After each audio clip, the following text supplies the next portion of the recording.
What's with these Simpsons games, man? Like, there's so much stuff in the show you can work off of, and they just went, I don't know, fairy tale? Duh. Good job, Homer.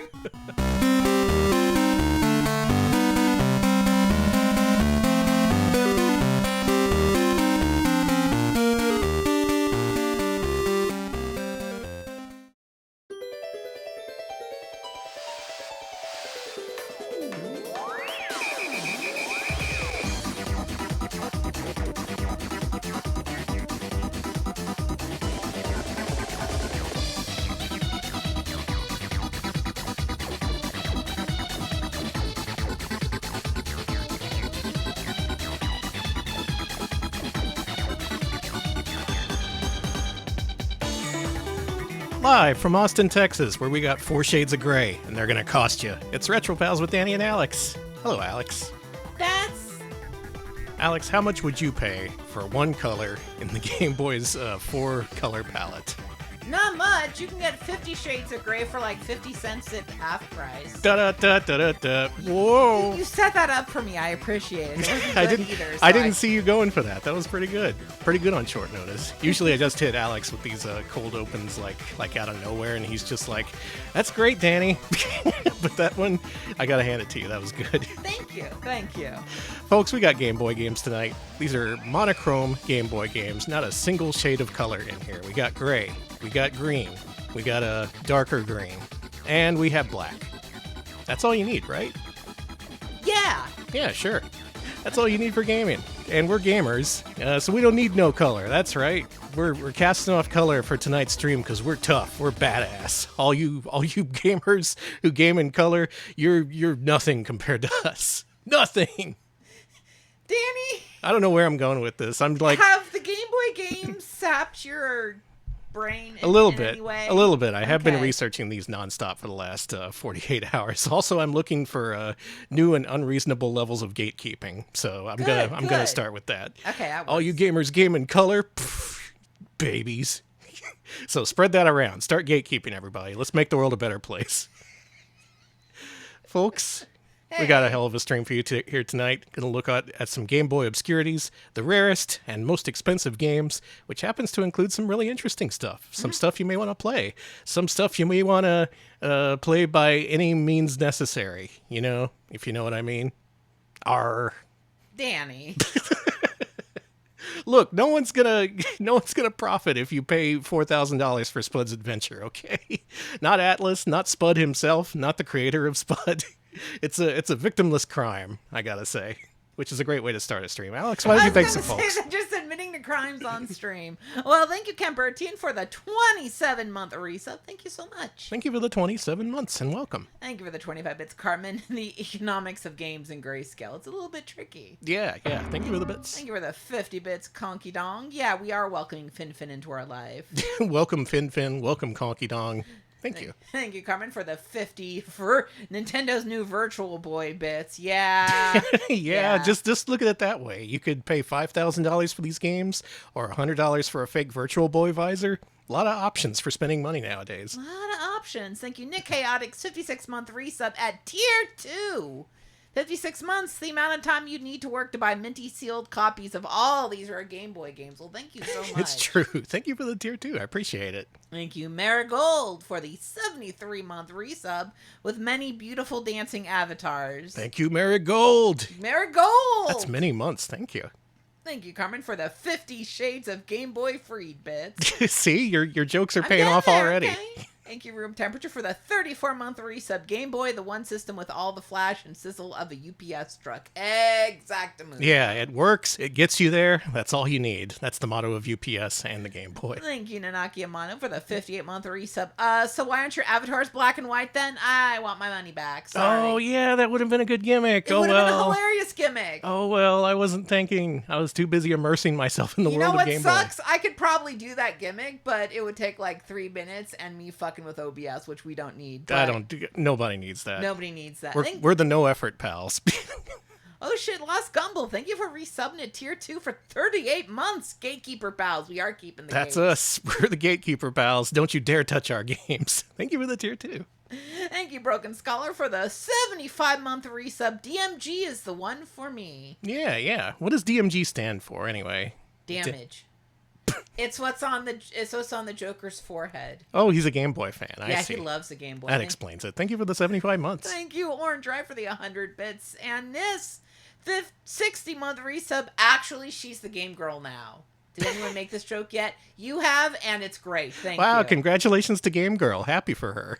Oh, Dot Matrix Game. That's what it is. Yeah. Any true gamer would know that. I was just testing you.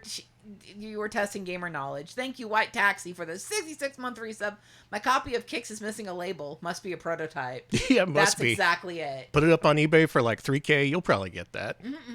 Thank you all for the subs and bits. I appreciate it. Okay, so this is another episode of our outrageously rare game series. Title taken from Doc Mack at the Galloping Ghost Arcade. Whenever he introduces a game no one's ever heard of, he's like, outrageously rare game, this one right here. And so we just took that. Thank you, Doc Mack. The Theft Pals. The Theft Pals. The thieving, gatekeeping pals. Why does anyone watch us? I don't know, but we just appreciate the support. So this is a series where we show off a whole bunch of games that are currently the rarest and most expensive, according to pricecharting.com, which averages all the current prices of games on eBay that were sold within the last year or so. Actually, they have historical data going back many years, so this is a pretty good idea of what these games are worth nowadays. This site tracks loose cart prices as well as complete cart prices, and that makes this stream especially interesting because for the Game Boy in particular, it was expected that you would throw away the packaging. Like, the games were simple, you didn't need the manual. Most of them included like a little plastic case for the card itself, I think. So yeah, you wouldn't even need the box. So in this case, the peripheral materials are even more disposable than usual. Like Sega Genesis games, those most often come in cases because those are plastic and durable. But here on Game Boy, most people threw away the boxes and manuals. So that leads to this curious phenomenon where some games we're going to see tonight are like $30 on cart and $2,000 if you want a complete copy. So I'm going to be listing the current price values as of the week of 9/15/25 for anyone in the future wondering why Castlevania Legends is only worth $800, like we say on stream, whereas when you're watching it in the future, it's going to be worth $800 million. It's all about inflation. Invest now. Speaking of investing. I was going to say, should we show off the poll? Yeah, let's show off that poll. This was for our next episode of Outrageously Rare Games. People still wanted to see Super Nintendo after it went up against the Sega Genesis last time, but they wanted to see Game Boy more. And personally, I think y'all made the right call. Really interesting niche we got here on the Game Boy. Hey, really interesting niche you got here. It'd be a shame if something happened to it. Thank you, Orange Ride, for the 4-year resub. Thank you so much. That's 48 months. Thank you so much. 48 months. Thank you. So we're going to look at currently the rarest, or rather the most expensive complete in box Game Boy games in the United States. We're going to do a top 20 of those.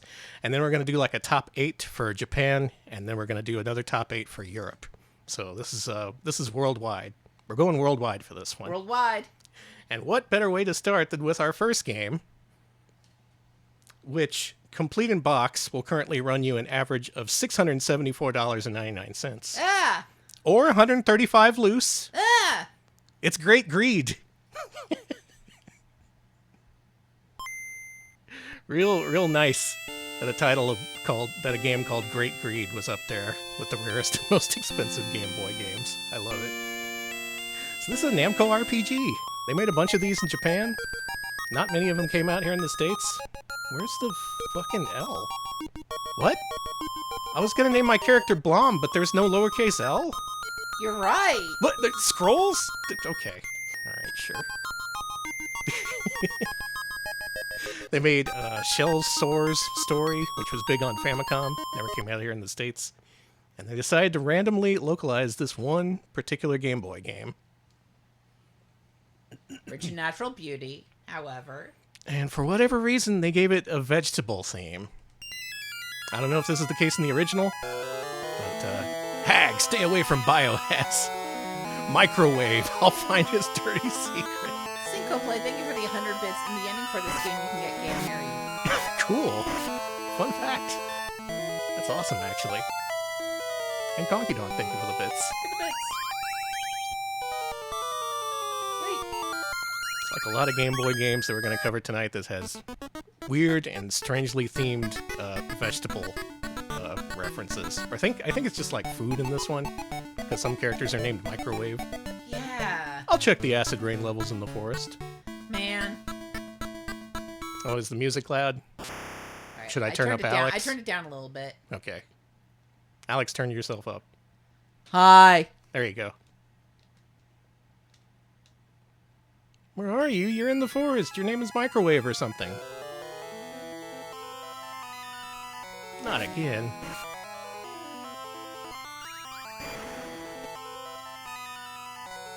My son is also named Microwave. Microwave. That's like a musical subgenre.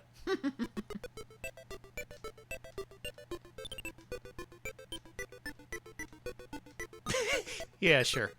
Thanks.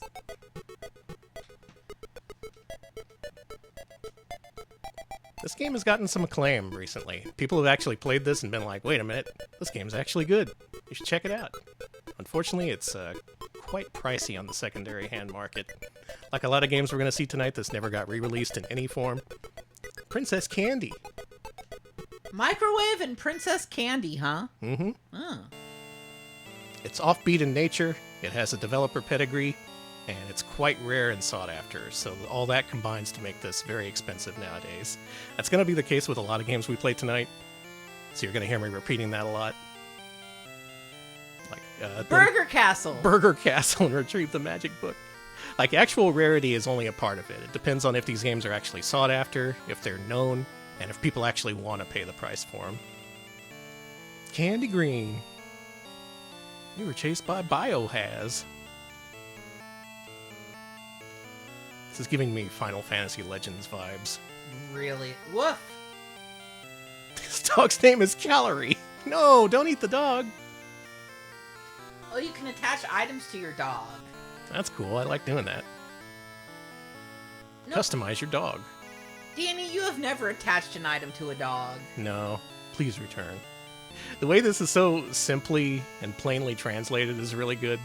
That's something with a lot of Game Boy RPGs, at least the ones that actually came out over here. Please return. And we have so many games to get to, I can't even show you the meat of this game. But rest assured, it's an RPG with an offbeat storyline and characters named Microwave. That's enough to sell you, right? A little bit. All right. So you want to hand over your $674 right now? Can I sell you a copy? No. Okay. Well, hopefully we get to Sorry. at least one game tonight that I can sell Alex on. Our next game, maybe this will be the one to sell you. Our next game is Avenging Spirit, which I'm going to load, and then we're going to show off the box art because, I mean, we have to.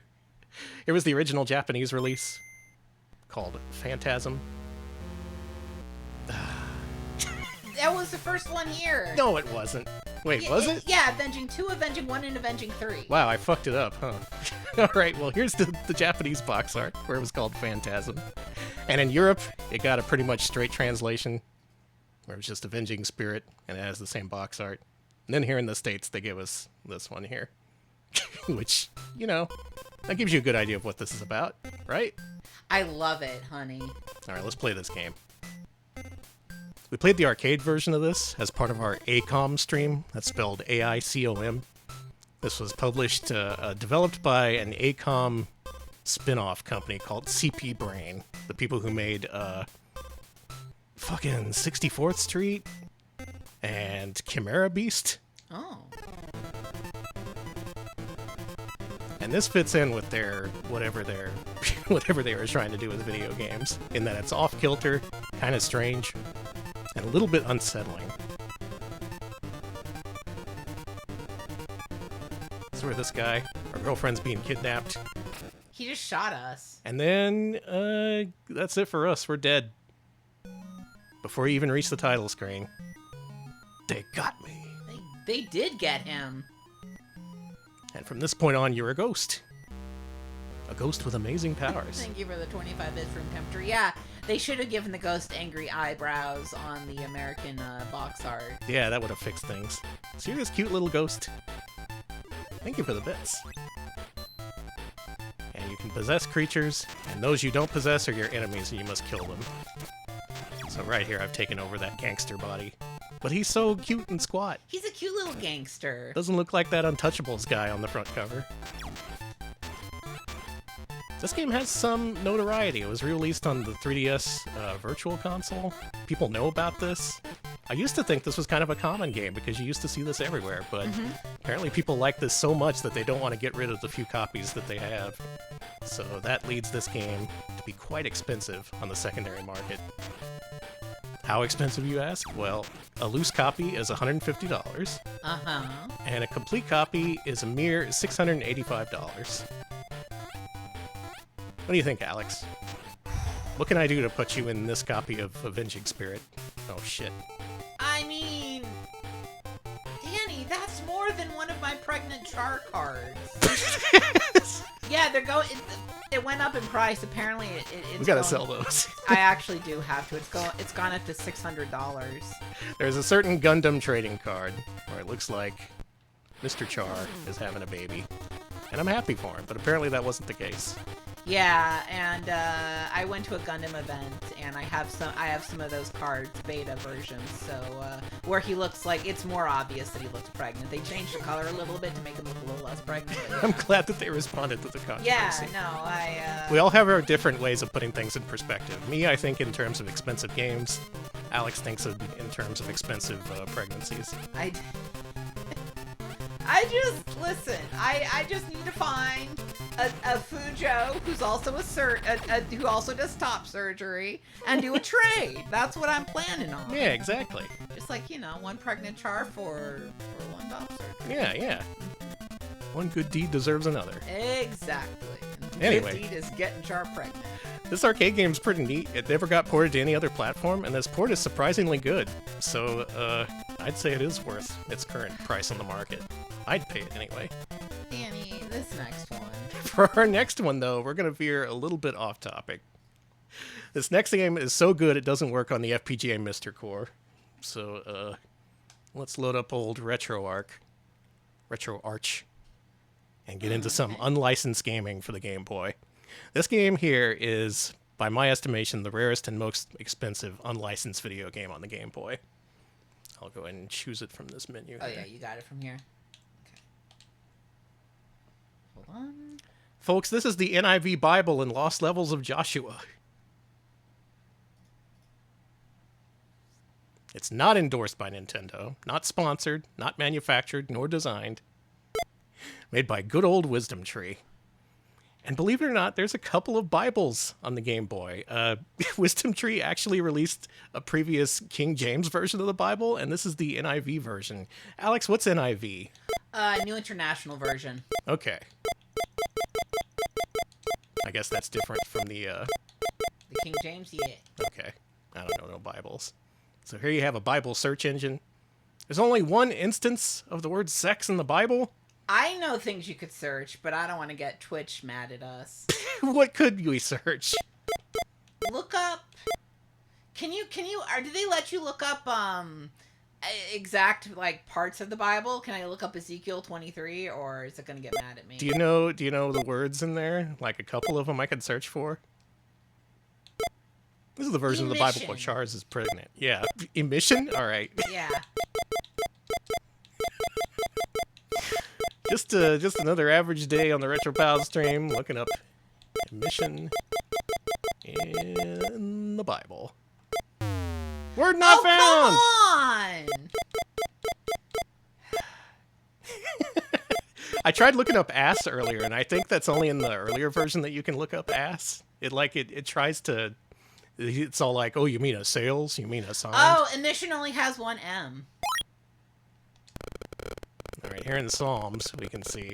Oh, it's making a nice grinding noise to show you that it's searching. A stir! I didn't search for that! I searched for ass! Where's my ass? Also, I misspelled emission. That's pretty good. It's okay. Well, damn it. Alright, so you can't search for ass like you can in the other version of the Bible. But there's something very special about this particular version of the Bible on Game Boy. Yeah. Check this out. We got Bible games. And we have Joshua the Lost Levels. Oh, like the Wisdom Tree Joshua. Yeah, like the one released on NES. That kind of Boulder Dash style game. 1 player, 2 player Bible. Bible. So if you're looking for even more levels from your favorite puzzle game Joshua for NES, they're here on Game Boy. But they'll cost you. Because a complete in box copy of NIV Bible costs $754 complete in box, or a mere $216 if you're looking for a loose cartridge. You'll spend it though, right? It's like Jesus said, spendliness is next to godliness. That is exactly what Jesus talked about. He's like, get all the money you can and spend it on expensive games. Jesus would have loved, absolutely loved, everyone hoarding their money for video games. Yeah, there's a passage in the Bible, but I can't search for it because the search is broken. And it says, if you don't spend money on rare video games, you are an stupid. ass. Yeah, there you go. That's Bible accurate language. I'm sorry if that sounds harsh, said Jesus, but it's the truth. So, pretty simple, straightforward puzzler. Like I said, like Boulder Dash. You just collect all the stuff, then you go to the next level. Except you can feel good about yourself playing this one, because it's by the Christians at Wisdom Tree. It's never really been established if they were actually Christian or if they just wanted to capitalize. I have a feeling they just wanted a different market to tap into. Hooray! Hooray! That's the lost levels of Joshua. There's a whole 20 of them, and they'll cost you. Let's go back to the old FPGA Mister, if you will. I am sad this didn't have retro achievements. Yeah, maybe someday they'll add them. Maybe someday. A lot of these games we're going to cover tonight do have retro achievements, though, so do check those out. I'm willing to bet the next game does, for sure. Alright, so check this out. There's this guy called Mega Man, right? Oh.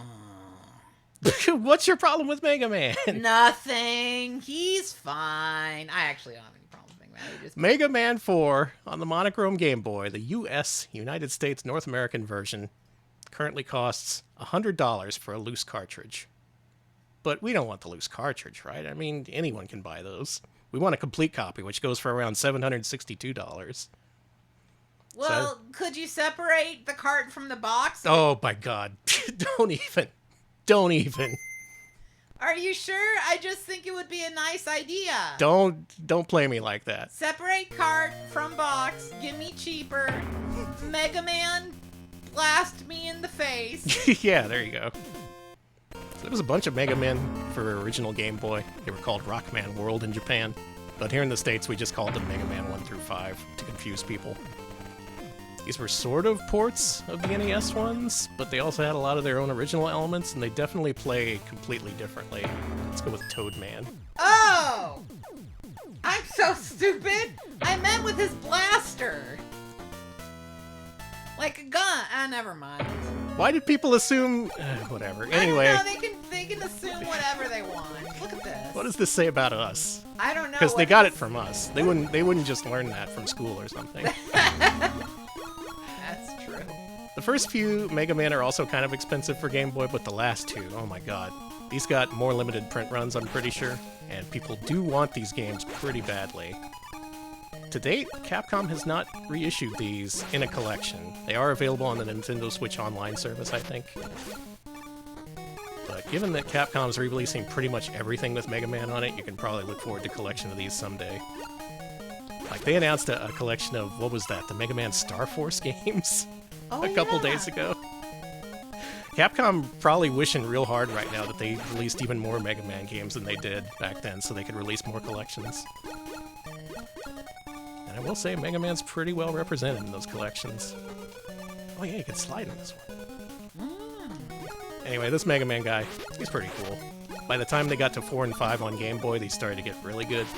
The first couple are kinda iffy, but these last few are pretty good, to the point where people love them enough to pay $100 for them. Do they love it? Do they pay $100 because they love it, or do they pay $100 because they're like, Mega Man will be worth money? A little of both. Okay. I have a feeling there's some element of name recognition in there, some nostalgia, but there's also, you know, the speculation market as well.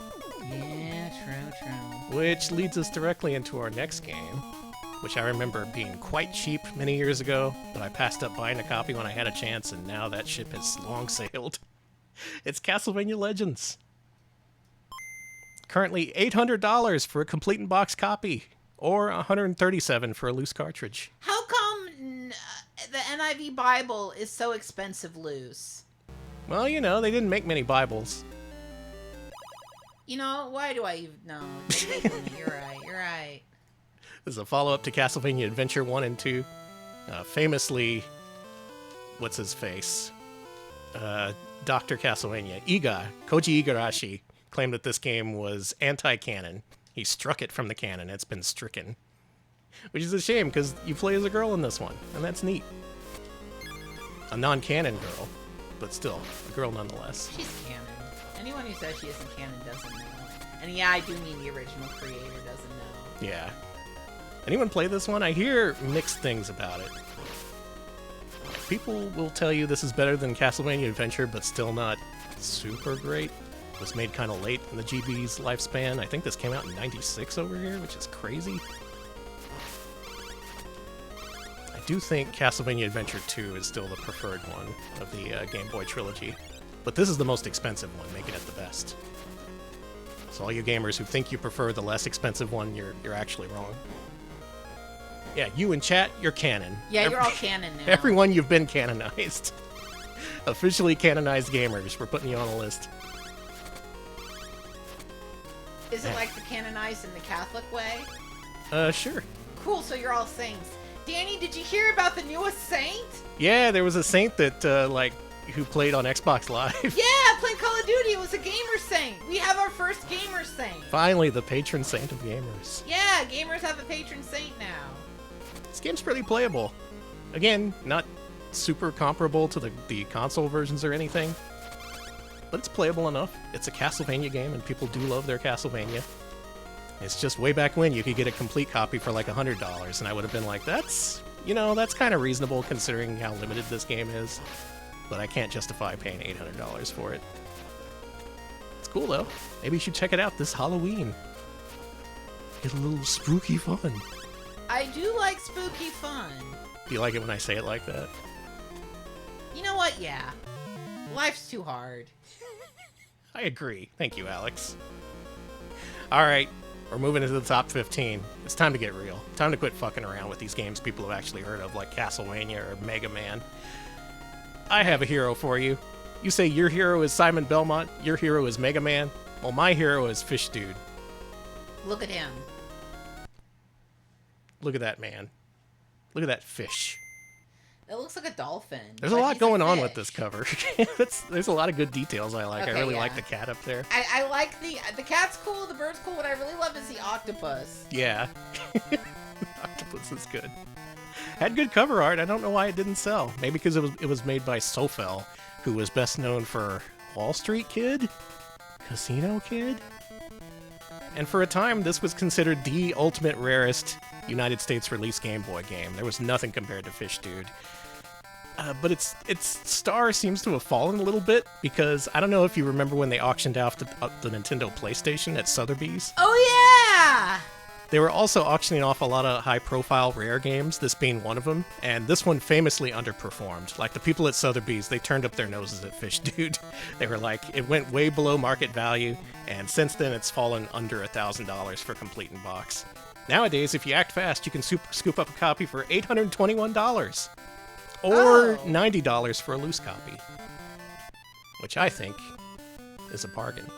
Again, the Bible is more expensive loose than Fish Dude. Think about it. You can... And the did Bible... they not know it's public domain? You can read it for free. The Bible teaches you to become a fisher of men. Well, this game, you're a fisher of fish. That's true. You're a little fish who eats smaller fish. And you become bigger, and then you can eat the fish that once pursued you. It's a little bit like Feeding Frenzy. Oh boy, this guy is all over my ass. Also, like, what is it? Not Shark. Is it Shark? Yeah, Shark for the Intellivision. Yeah. I want to say that's where this genre of eating things to get bigger as a fish originated, but I could be wrong. I think so. Thank you for the fish beats, Sepasai. I appreciate it. Sepasai, thank you for the bits, and welcome to the stream. We're fishing. The Bible is on Steam for $5? $5. Does it have anime girls at least? Again, you can get the Bible for free online from Bible.com. Look up Bible on Google. Bible, it's totally the free. Freaking bird got me. The cover art's really accurate because everyone wants Fish Dude dead. They want to just eat him. So this is a unique game. Not many games like it, either on Game Boy or otherwise. And it's called Fish Dude, and it's got that crazy cover art, so I can see why that led people to seek out a copy. And when they did, they found out there weren't many. I want to do a Sofel showcase someday. Play some Wall Street Kid. Good. Play some more Happily Ever After for NES. Wonder what else they did. I did it. I've become the Fish Dude. Okay, can I get a free Bible from the Scientology building? Oh, maybe. Sorry, I just saw you can get a free Bible from the cultists, and I was downtown. I was like, oh, you mean the Scientology? I don't know. So way back when, this was the rarest Game Boy game you could buy, but nowadays this doesn't even crack the top 10. Everything we see from this point on is going to be rare and more expensive than Fish Dude. You had your time, Fish Dude, but now your time is over. You had your time in the sea. Oh, he got inked! Man, this game's kind of cool, actually. But we gotta move on. There's a name you might know, and a name you might not know. It's this guy named Ninja Taro, right? Oh, yeah. Also known as Ninja Jajamaru. Jalico made many attempts to try to bring this guy overseas. Some of them succeeded, not many of them did. Actually, this may be fucking Ninja-kun, which I think is different from Ninja Jajamaru. Oh, okay. Complete in box, this will run you $842. Yikes. Loose copy, $79.99. Cheaper than the Bible. Cheaper than the Bible. Still, Dave, thank you for the 50 bits. People were buying baseball cards in the 90s to put their kids through college when it turns out they should have bought Game Boy games instead. Listen. True. Listen, I cannot tell you how many of my childhood games I have sold to pay for medical bills, essentially. And all the cards my parents bought, not worth nothing. Yeah, my dad was he was big into non-sports trading cards, which are worth even less than sports trading cards. I wish I could have been like, Dad, just buy me video games. We got weird taste. They'll go up in price. Literally having weird taste as a kid is paying off as an adult. Actually, yeah. Isn't that great? Isn't it great being a weird kid? And now it's like, oh, I don't like anything the popular people like. And now it's like, anime VHS tapes going for way too much money. And I'm like, oh, okay. It's a weird market, especially Game Boy, where Yeah. Packaging carries so much weight in the price you pay. Anyway, this seems to be Ninja-kun, not Ninja Jajamaru. They're kind of related. You can watch our Ninja Jajamaru showcase if you want to know more. But this is one of the few that actually did make it out in the States. A whole bunch of prototype games have been discovered of various attempts to bring over these two series, and they all failed to come to market for whatever reason. I feel very lucky my parents never got into Beanie Babies. Oh, that would have been disastrous. They were into comics. Or Pogs or something. Yeah. They did buy a lot of comic books in the early to mid 90s, though, during that time period. So Oh, yeah. we had a lot of those. Yeah, we had a lot of Valiant and Image comics. Those are going to go up in value someday. Uh-huh. We're going to retire off those. Everyone's clamoring for it, screaming for it.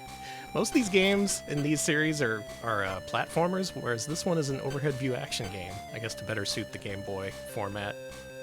It's a little slow, but I do like Ninja Taro. I think he's a cool little fella. And I think, personally, you should spend $800 on his video game. I think so, too. Danny does not have a Rob Liefeld collection. Man, if only. Yeah. I've got a rare Rob Liefeld piece, all right? It's the one art piece where he actually drew feet. No. I'm seeking 12 figures for it. Let me know, I'll give you pictures. Even rarer than Ninja Taro, though, is a different kind of ninja. A ninja for the 90s. A ninja, you might say, from the nth dimension. Ah, the Chupa Chups chump. The Chupa Chups chump. From Amiga to Game Boy, it's Zool. Complete copies run around $850 nowadays. But if you're looking for a loose copy, $59.99. Again, cheaper What a discount. than Bible. Yeah, again, cheaper than the Bible. I didn't even know they made this for Game Boy. All right, chat says this port sucks. Even for Zool? Even compared to, like, the Jaguar version? Well, they reversed the buttons, first of all. B button jumps for some reason in this. Okay, Wikipedia says Ninja Taro was a Ninja-kun game. So. Okay, yeah, there you go. I always mix up those two because Jalico pretty much assumed the rights to the Ninja-kun series. Yeah. It's a whole thing. But who cares about that guy? We got freaking Zool here. We got this guy in Candyland. Seemingly without the Chupa Chups license. That's a shame. That was one of the more famous things about the original. There's a brand of lollipop called Chupa Chups elsewhere in the world. And this game was designed to sell them. I'm sure people have told me before whether it's pronounced Chupa Chups or Chupa Chups, and I've instantly forgotten. Like, I just unloaded that data right after the stream. I want to say it's Chupa Chups because Chupa means suck in Spanish. Yeah? So I think they're called, like, suckers, sucks. All right. I'll take it. It's why Chupa in Chupacabra means like sucking goat or something. Oh, really? Yeah. Maybe you explained that to me last time, and I was like, I may have, and I only know about Chupa meaning suck because it's obviously a little profane as well. Uh-huh. And when Netflix was doing a kids movie about the Chupacabra, they just called it Chupa. And a lot of people were like, "No, Netflix, you can't call your kids' game Chupa." Hey kids, watch this show called Suck. It's good, we promise. This didn't play as bad as I thought it would. Like, it's less fast than the original Zool, so therefore it's more playable in my eyes, but also I kind of don't want to play any version of Zool, much less the Game Boy counterpart. This may be the Bubsy 2 of the of the Zool series. Okay. I didn't know the logo was designed by Salvador Dali. That's cool. That's insane. It's just candy. Let's move on to our next game. Okay, what's next? This one I don't think I have heard of. This is Night Quest. Okay, this one it looks like, yeah. There we go. $857 for a complete in-box copy. A mere $225 loose. So it is more expensive than the Bible. Loose. Okay. What would a loose Bible entail? Just like the pages? It's just some guy talking to you about the Bible. Just a pastor. This is a Taito game. Taito games have pretty good representation in our lineup here tonight. For whatever reason, they either didn't make many copies of these games, or people seek after them because specifically they're Taito games. Oh man, it's another overhead view action RPG, looks like. That's amazing! Go for it! Go for it! Everyone's so positive in this world. We have a variety of items. Yeah. I don't know what I have and don't have at this point. I kind of leapt into this game without doing any research. He's smoking! It's fine. It's a pipe. That's true. They only made 10 copies of this game. No one's gonna buy it and complain. By Lennar of Bird Week and Deadly Towers fame. Oh, this is a Lennar joint? Yeah. Excellent. It does have a Deadly Towers feel to it, to me. I do love Bird Week. Do I not have sword or armor? Oh. Whoa. Alex, which one? You gotta be an eagle. Gotta be an eagle. Holy shit. Is this game sick, actually?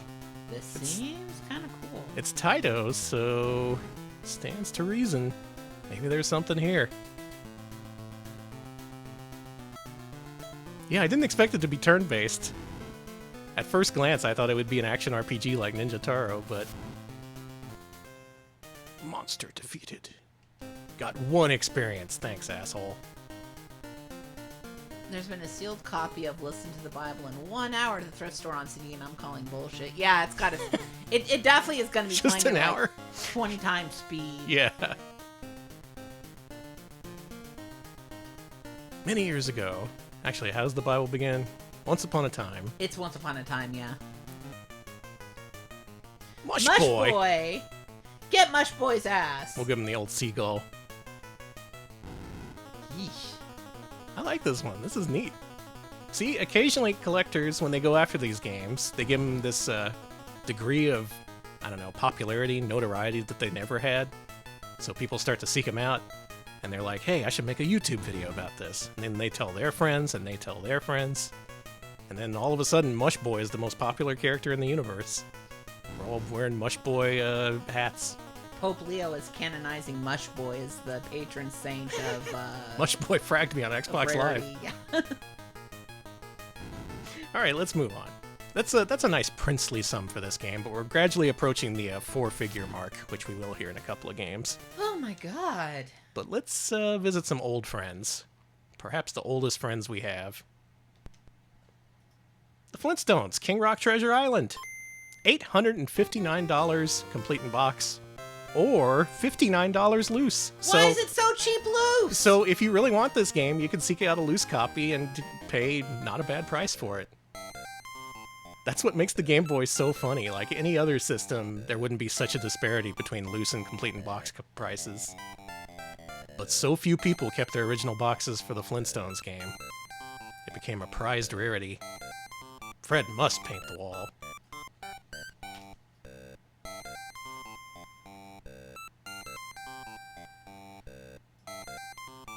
You're giving that to Wilma for her anniversary present? It's fine. Thank you, Cambrian Era, for the 80-month resub. The big 8-0 indeed. Thank you. The big 8-0. Thank you so much. 80 of month. Well, I'm off. Take care, Fred. Dear. They kind of cut out a part there. Like, what happened when he presented it to her? Was she just like, I'm not looking for that. You go look for it. And he was like, well, okay. And Fred starts off on his great adventure. Unwillingly. Oh yeah, keep those GBA boxes if you have them. Those are already worth a mint. Especially if you have any Pokemon games. Jesus Christ. I shouldn't have sold my Pokemon games when I did. I should have waited! Boxed Pokemon games are crazy expensive. And those games were, like, made in bulk. They made millions of them. People still want them. Thank you for the Green Dad bits, Conky Dong. Thank you for the bits. How do I get up here? Fred, your head went away. He does that sometimes. Can you push that skull? Oh yeah, maybe. Actually, I think we played this on stream before, and I also got stymied by this part. These children's games are too complex for me. Okay, no, that thing is just... you can freeze enemies. That's neat. Okay. Hey, Kazoo fans! We got a treat for you! Let's call the Great Kazoo. Oh, hello! I'm the Great Kazoo! Hey, shithead! I'm from the future or something. I'm here to ruin your show. Hey, idiot. Hey, dumbass! I hate you! I hate you with all my guts! I wish you were dead, Fred! I wish you were dead! Oh, I see. You gotta let a big line go up and then you gotta jump off it. That sounds really Alright, let's do it. Let's climb the snot bubbles. A lot of Flintstones games out there. A lot of them really rare. The NES infamously has one of the rarest and most expensive. The Surprise at Dinosaur Peak. What's the surprise? The surprise is a card-only copy is like thousands of dollars. Nope. You're not doing that. Gamers, you're not doing that. So as rare, as ridiculously expensive as a lot of these games are on Game Boy, at least it's not NES. NES is still the king for unreasonably priced video games. Danny, you know how many smoothies I could get for that money? I'd die! At least 3. Yeah! God. Okay, our next couple of games, we're still in the sub $1,000 range, so we're not quite high rollers, we're not quite big balling just yet. But the next one, I think you're gonna like this one. This next game, complete in box copy, is about $930 or $45 loose. It's cheaper than the other one. It's even cheaper than the other one, but more expensive in terms of complete in box. And I got bad news. It's a Simpsons game. It's Bart and the Beanstalk, which I'm pretty sure is the final Simpsons game they released for monochrome Game Boy. There's also Escape from Camp Deadly and Bart vs. the Juggernauts, but this is the one. Sorry, I can't think of The Simpsons anymore. Look at that title screen. That's so bad. Without thinking of that one post, that one meme post where it's just like, Chibi Robo, please stop please stop. Our power bill is so high. We had to sell all of Bart. Kabunga. Kabunga. Okay, good. This is along those lines, I guess. Bart is in his mostly sold form. All I can do is say Kabunga. What's with these Simpsons games, man? Like, there's so much stuff in the show you can work off of, and they just went, I don't know, fairy tale? Duh. Good job, Homer. Eat pant. Yeah, that's very pant. Homer spat out the magic beans, and wouldn't you know it, there's a damn beanstalk outside. And you have to suffer because of it. This sucks! This sucks, Danny! Danny, this sucks, man. Well, it's by Software Creations and not Imagineering. So that's Why something. is there an errant black pixel on his shirt? Is there? Yeah, see? Oh yeah, there is. And when you walk, it just kind of... Is that intentional? I don't know! I wish you hadn't pointed that out. It's driving me crazy It's now. insane! I will have a cow! I will have many cows! I don't know if this is as bad as, say, a virtual Bart or so, but also I would not pay 1,000 American dollars for this. I'm no hardcore collector, though. Wonder what rare Simpsons merchandise there is out there. There's gotta be like some ridiculously rare stuff, right? I hope not, because I sold a lot of my Simpson shit.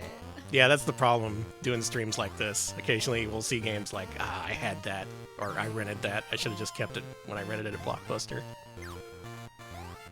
Folks, back in the day I rented a Genesis game called Musha. Uh-huh. Quite liked it. One of my favorite Genesis games. I'll never, ever, ever be able to afford an original copy. Not in my entire life. Would have been better off keeping it and paying the Blockbuster fee. God, kind of like how I rented Earthbound as a kid, and I was like, I love this game! Then I became an adult, and I was like, oh. And then the same thing happened to literally every other adult in the world. Yeah, I rented it. I actually rented it because I was like, wow, it comes in a huge box. That means it's a great game. And they did give you the strategy guide that came. Oh, with did it. they? I rented it from Blockbuster. Yeah. Man, that was nice of them. It was very nice, and I loved it. I was, oh. You probably could have kept the strategy guide and they wouldn't have said anything. Yeah. Bart just gave up. Try again, man. He didn't die or fall over. He just shrugged. You're just like, I've had enough of this. You can move on, man. Well, point taken, Bart. We're moving on. The last game in our miserable, peasant-like sub $1,000 range is our next game, which goes for $969 complete or $208 loose. So no matter which way you choose to buy it, you're going to pay out the ass. This is Roland's Curse 2.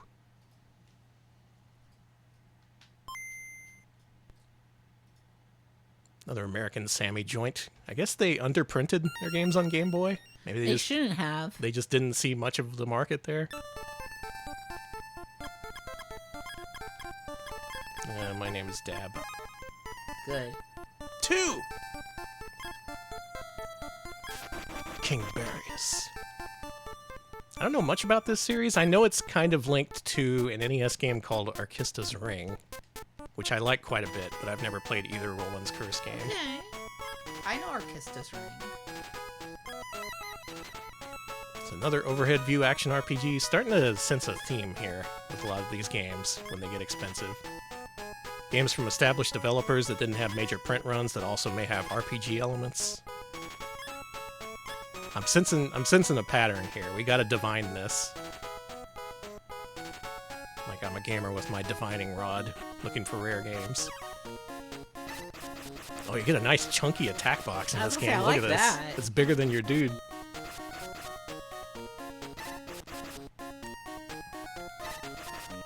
Now, either these games were part of the same series as Arkista's Ring at some point, or they're from the same developers. I want to say NMK made these, so they're stylistically linked, at least in that sense.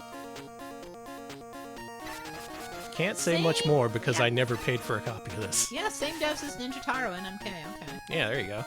Okay. You want a rare Game Boy game? Look for games by NMK. Want a really rare NMK Game Boy game? Look for the Game Boy port of Psychic 5, which doesn't exist. That's rare as shit. I mean, you're right. Games that don't exist are the rarest of games. Mm-hmm. Man, I wish they ported Psychic 5, though. Oh, sorry, honey. Well, there you go, another overhead view action RPG that costs nearly $1,000. But nearly $1,000 isn't $1,000, is it? No. Let's move on to the most expensive North American released Game Boy games. Get all this pitiful shit out of here. I don't want to see it. Just bring me your best and most expensive games. All right, sold the rest of Bart. No more Bart. What's next? No more Bart. No more Bart. This one surprised me because it's part of 2 big series and it was ported to other platforms. But just something about this Game Boy port makes it really expensive. It's Battletoads and Double Dragon, the Ultimate Team. A loose copy, only $50. Not too bad. A complete copy, $1,032. Ah! You react to it like I'm making you pay it. Well, luckily you're not. Bart out. I always liked how the Double Dragon guys looked on this character They select look screen. like shit. They're like, why the fuck are we here? They look like the Da Vinci twins. They do. Oh my god, they are the Da Vinci twins. We're gonna be Bimmy. I had this for Super Nintendo as a kid. I thought it was okay.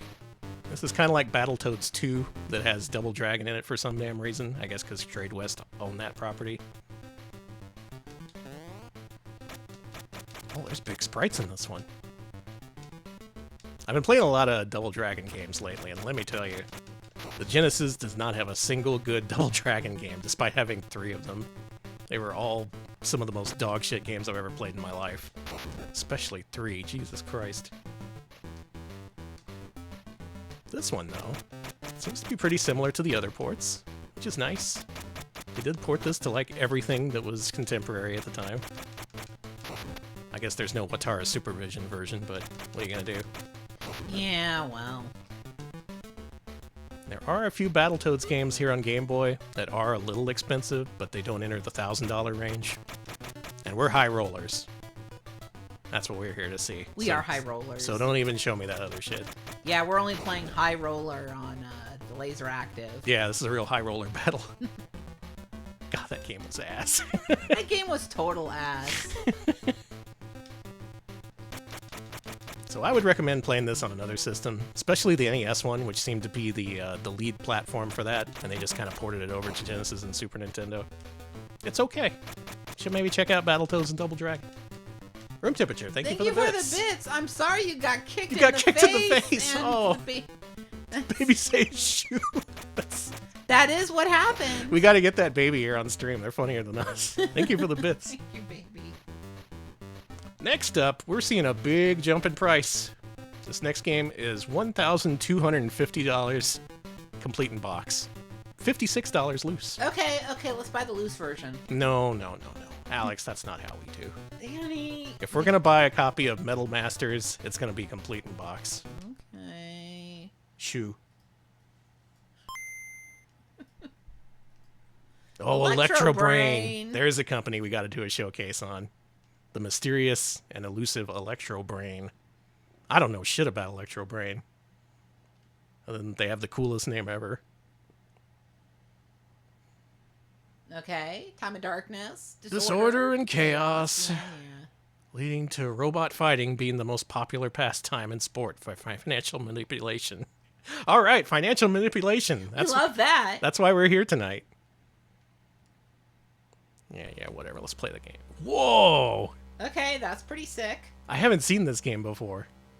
This game might actually be sick. That's Big Robot. That's a huge robot. Yeah, only beaten by Culture Brain. We had a patron poll many years ago that was Electro Brain versus Culture Brain, and Culture Brain won. This game got jams. Let's see about that.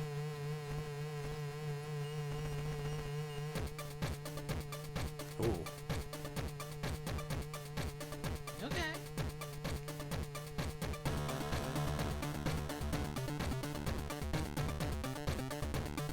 Damn, alright. Okay, Infogrames. An Alberto Gonzalez soundtrack, I see. Nice. We've heard that name before. this one got a limited run games reprint, huh? Yeah, a couple of games we're going to show off tonight actually have more copies in circulation thanks to reprints from limited run. We just buy up the rights and reprint. Port of an older Atari SD game. Okay. Oh, gee. This is nice. Infograms, though. Yeah, I know. Easy robot, please. Start, improve. I will never improve. All right, robot. Kill the other. Oh, God. Wait, it's a fighting game? Hang on. I was not aware of this. A lot of these games I am familiar with, but the ones that I hadn't heard of, I actually wanted to experience on stream for the first time. And man, this is pretty cool. Oh yeah, I'm so mad. The limited run games Nickelodeon collection stole your idea, Danny. Did they? Yeah, they're giving away a piece of the aggro crack. Oh my god, they did it! I saw that collection being announced, and it's really funny because every game on there is like a 4 out of 10 at most. They got the Ah Real Monsters game. It comes with Pogs. They got Nickelodeon Guts on there. I do like that you can get a piece of the aggro crag. I'm not gonna lie. Kind of want it. That is good. I'm also gonna be honest. The aggro crag piece that I saw, I kind of didn't like the way it looked. It also is quite small. It's just an aggro crag pebble. Yeah, basically. It's not a big old chunk that you would take off the real thing. Kicking this dude's ass. Kicking this dude's ass. Quit dodging. Let me kill you. Buns is just sitting next to Danny watching the fight, like literally watching. He's cheering me on. Mm-hmm. It's really cute. This guy's trying to run out the clock. I think we damaged him to the point where he can't fight back because he no longer has arms. So now all he can do is dodge. It's kind of sad. Oh, here we go. The winners of the Gut Show were not allowed to take the piece of the aggro crag home? Hang on. Is that true? That just... I've been retroactively disillusioned from the past. What the fuck? Like, you go through all that bullshit, you do all that bungee cord shit, you get people yelling at you, an audience of your peers cheering against you, and then you don't even get the piece of the aggro crag? What? Multiple people confirming this. What the fuck? You've seen people post their aggro crag from the show and it's deteriorating. Well, what is it? We don't know. Maybe only some people got to take it. Yeah, maybe after a while they didn't get their aggro crag. Maybe they took too many chunks out of it and there weren't any more to give. More left.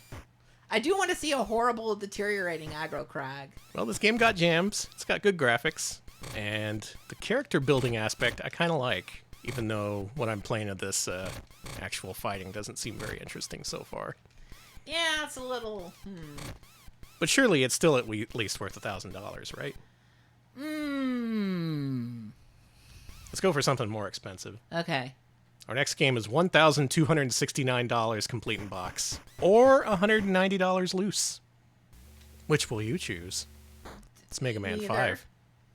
Again, they got pumpkin spice smoothies in stock, Danny. I don't need to be spending my money on... You gonna invest in those? Make sure you keep them in the box.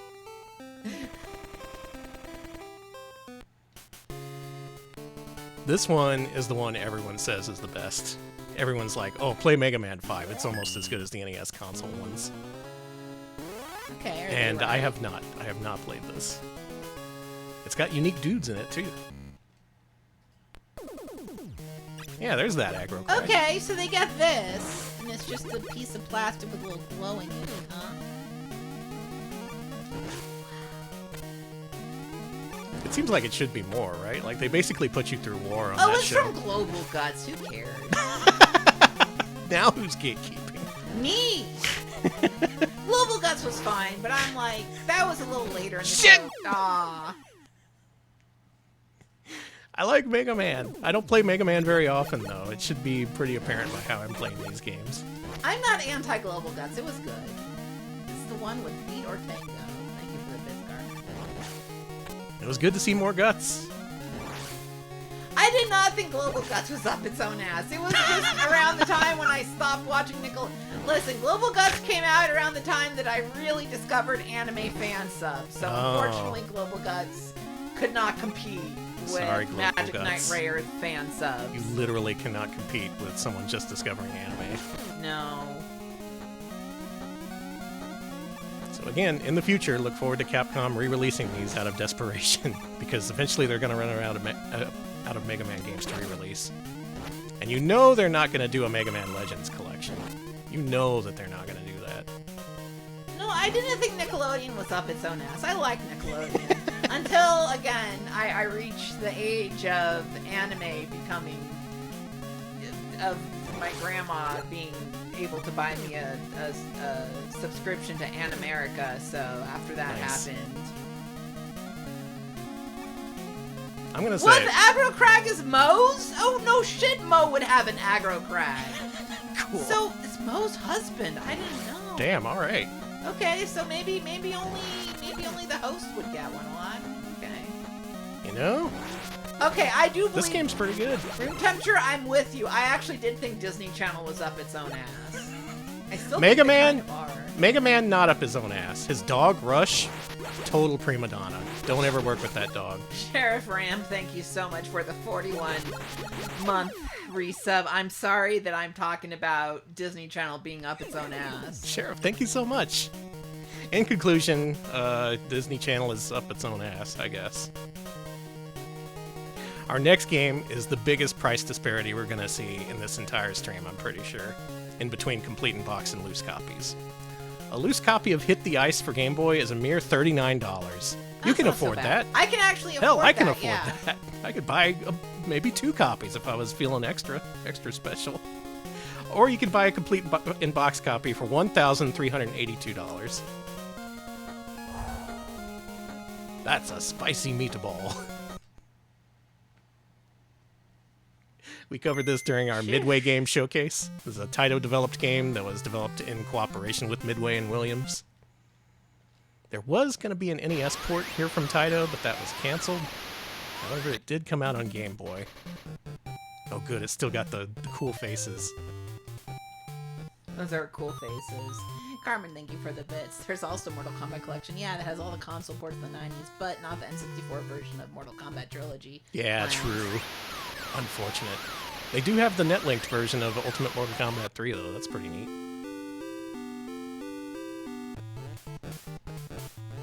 Boy, this sure loses a lot in the transition to Game Boy. If you remember, the arcade version had these really neat cartoon caricature-style character faces and things, very much in the style of the Midway artist team at the time. But here on Game Boy, you can't really... That doesn't come across. No, it does not. These are just a couple of strange little men fighting for a hockey puck. This is more like shit the ice. Good. Who said that? You get the promotion. Karos, you're promoted. Karos, thank you. Shit the ice is pretty good. Yeah, everyone looks like Zangief. Yeah. They brought this... Oh, shit! What? That was cool. What the fuck? Okay. This came out on a bunch of systems. Genesis, Super Nintendo, TurboGrafx even. And here on Game Boy, it's pretty common for just a cart. But if you kept the box and manual, congratulations. You're going to college. This kind of sucks. I'm sorry. Is this your favorite game? Pretend I didn't say that. Luckily, actually this cool isn't my and favorite based. game. My favorite game is Zool, so unfortunately I'm used to the pain and suffering. Thank you, Krungo Kong, for the 73-month resub. Oh, I was Hello, chums. Thank you, Biffo. Thank you, Krungo. I was watching some of Chibo's stream before the show, and I had to horribly see Biffo's feet live. I'm sorry, Alex. I know. We all love Biffo's feet. No, we don't. Thank you for the sub, Krungo. I appreciate it. Our next game is Sumo Fighter, and now we're getting into the really, really expensive stuff. Sumo Fighter Loose is $271 for just the cartridge. More than the Bible.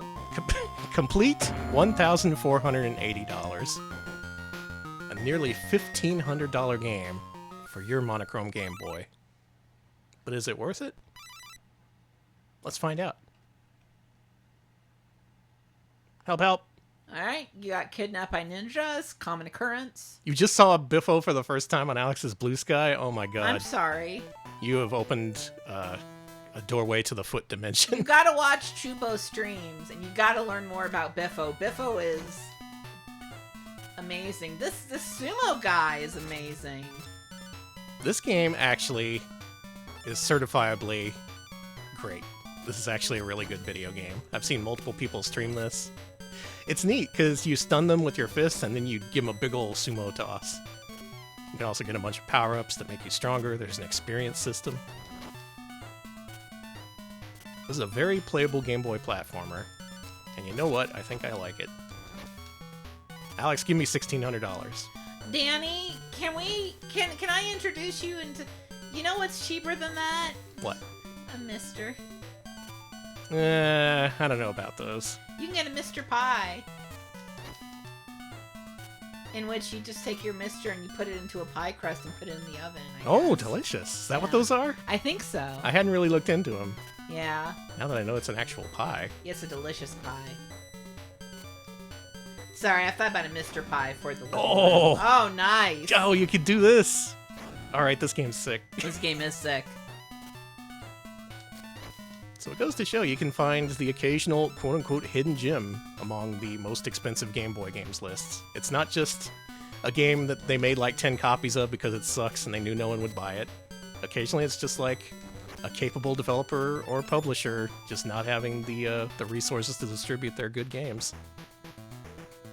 This is one of them. And how many games let you play as a damn sumo wrestler? True, true. He's flexing.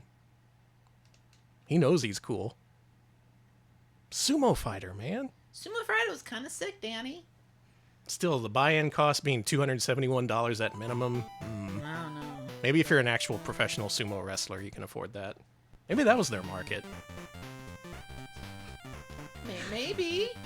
We're now in the top 5 rarest and most expensive United States Game Boy games. Everyone, get your wallets out, put your credit cards on the table, scan them in, and get ready for our next game. This one was really common for a long time and never really stood out as being expensive, but something happened. A sudden resurgence in trauma, I guess, made this game hugely expensive. Toxic Crusaders, complete in box, will run you $1,950 nowadays. How much loose? Loose is a mere $350. Good God. Yeah, there's a new Toxic Avenger coming out this year. I guess that might have been driving interest, or it's just legitimately rare. This is based on the cartoon from the 90s. Yeah. This also got an NES game, which is also kind of rare, but not to the extent this one is. You got Toxie and all these other dudes. It's so funny that Trauma had a kids' TV show. It really is. I like the dog boy. Oh, we have a platformer here. NES one is like a shitty beat 'em up.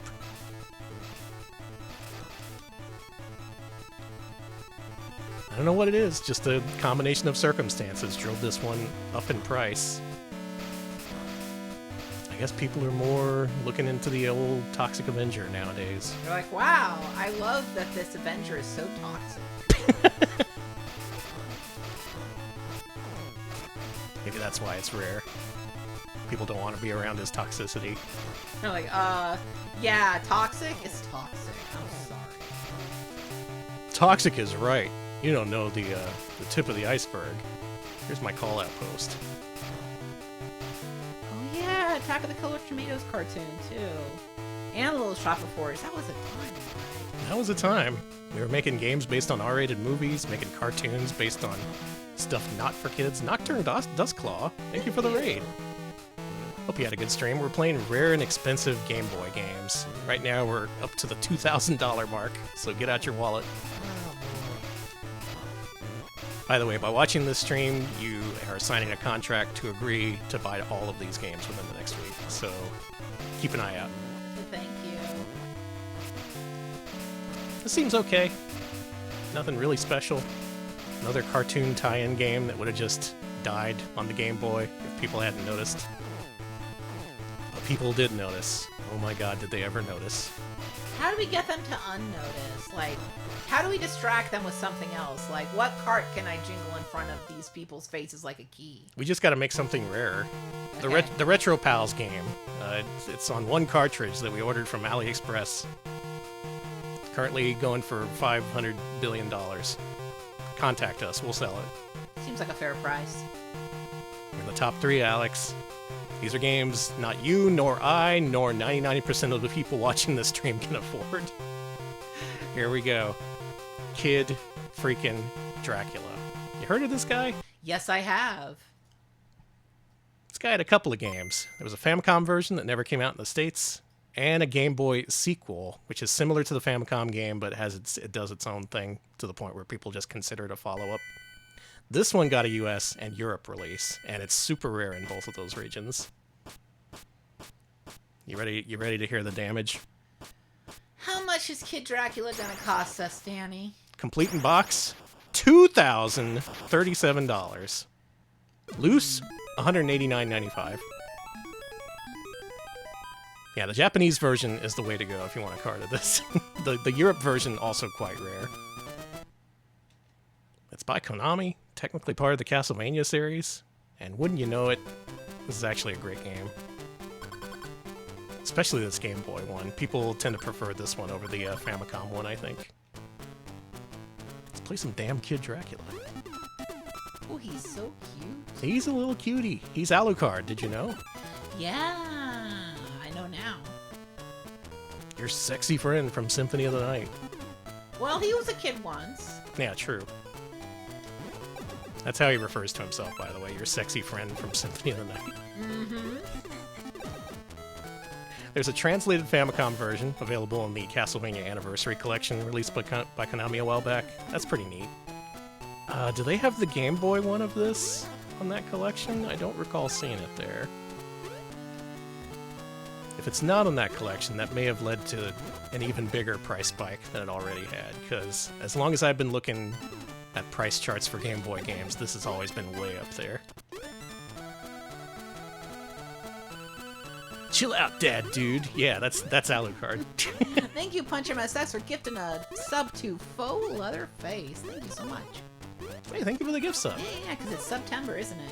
It is September. September. You can get a RetroPal sub for up to 30% off. And we'll throw in free meatballs with that sub. Never mind, don't subscribe to us. We won't throw in meatballs. No one here's making meatballs, honey. Either sub to us or give us a meatball. Like those really good IKEA meatballs. Oh my god, I love those meatballs. Yeah, I love this jaunty little cover of the theme song from Castlevania 1.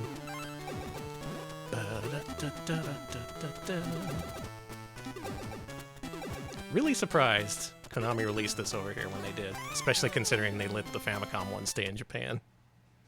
But if you didn't get it back then, you can't get it now. Well, again, copies of these Game Boy games are often available on like AliExpress for like $10, so if you really wanted to buy a bootleg copy, you could. Conky Dong 69, thank you for the 25 meatballs. Meatballs. We'll be eating good this week, thank you. Okay, here we go, the top two. The big one. We're hitting the big time, Alex. Our next game costs $599 loose, just for the cartridge. If you want a complete in-box copy of Spud's Adventure, it's $2,451. Alright, let's take a look at that box art. Keep an eye out for that. If you see that at your local thrift store or Goodwill, you got gold. If you see that potato's ass, you are on your way to adventure. It's a, come on, man. It's sticking out. It's round. They gave that potato, they rounded out that potato's ass.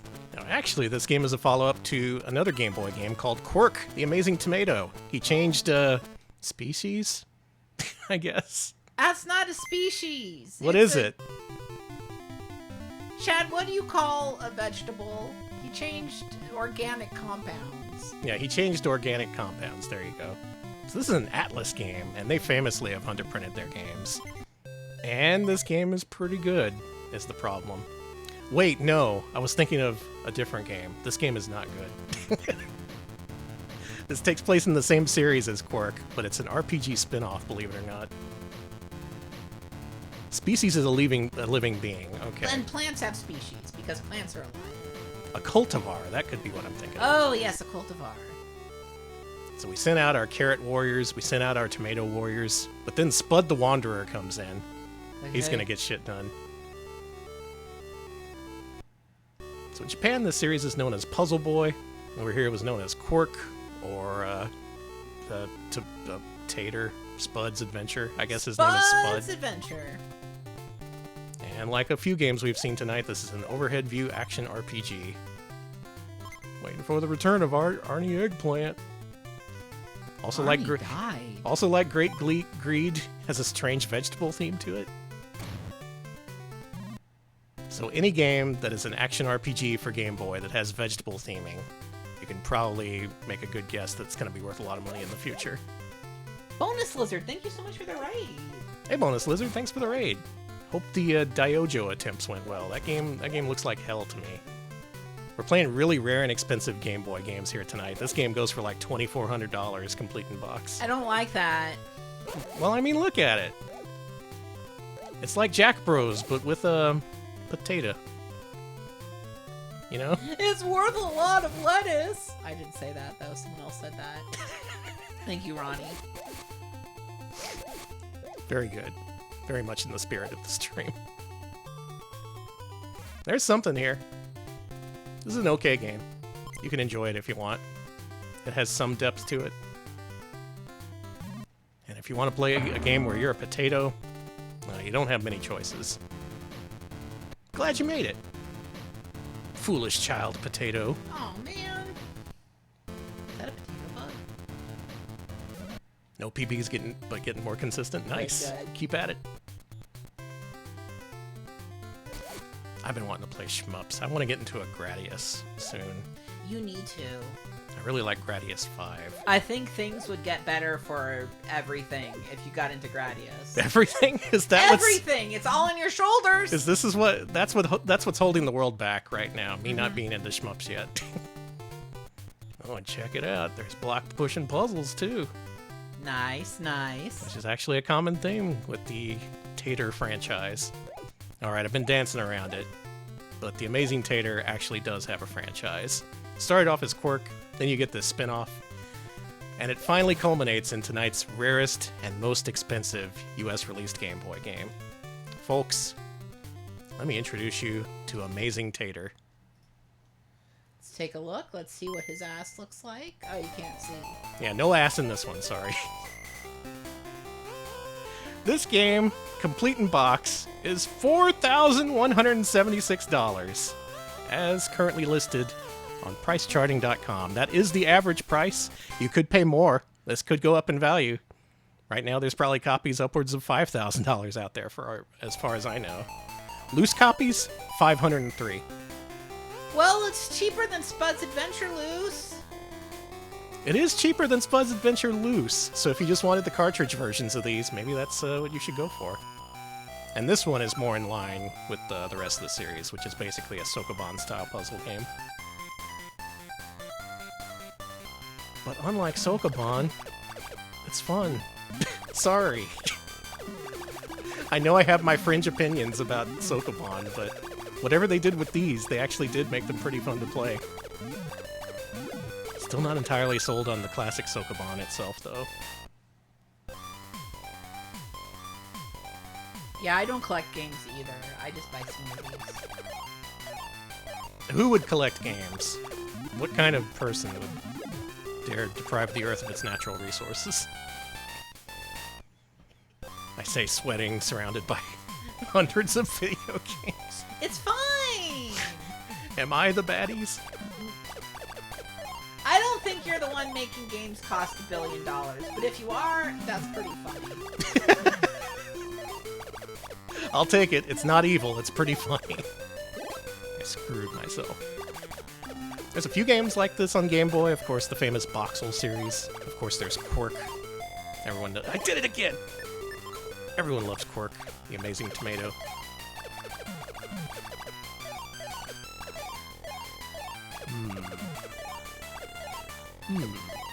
Oh. There you go. Now who's the brainless potato?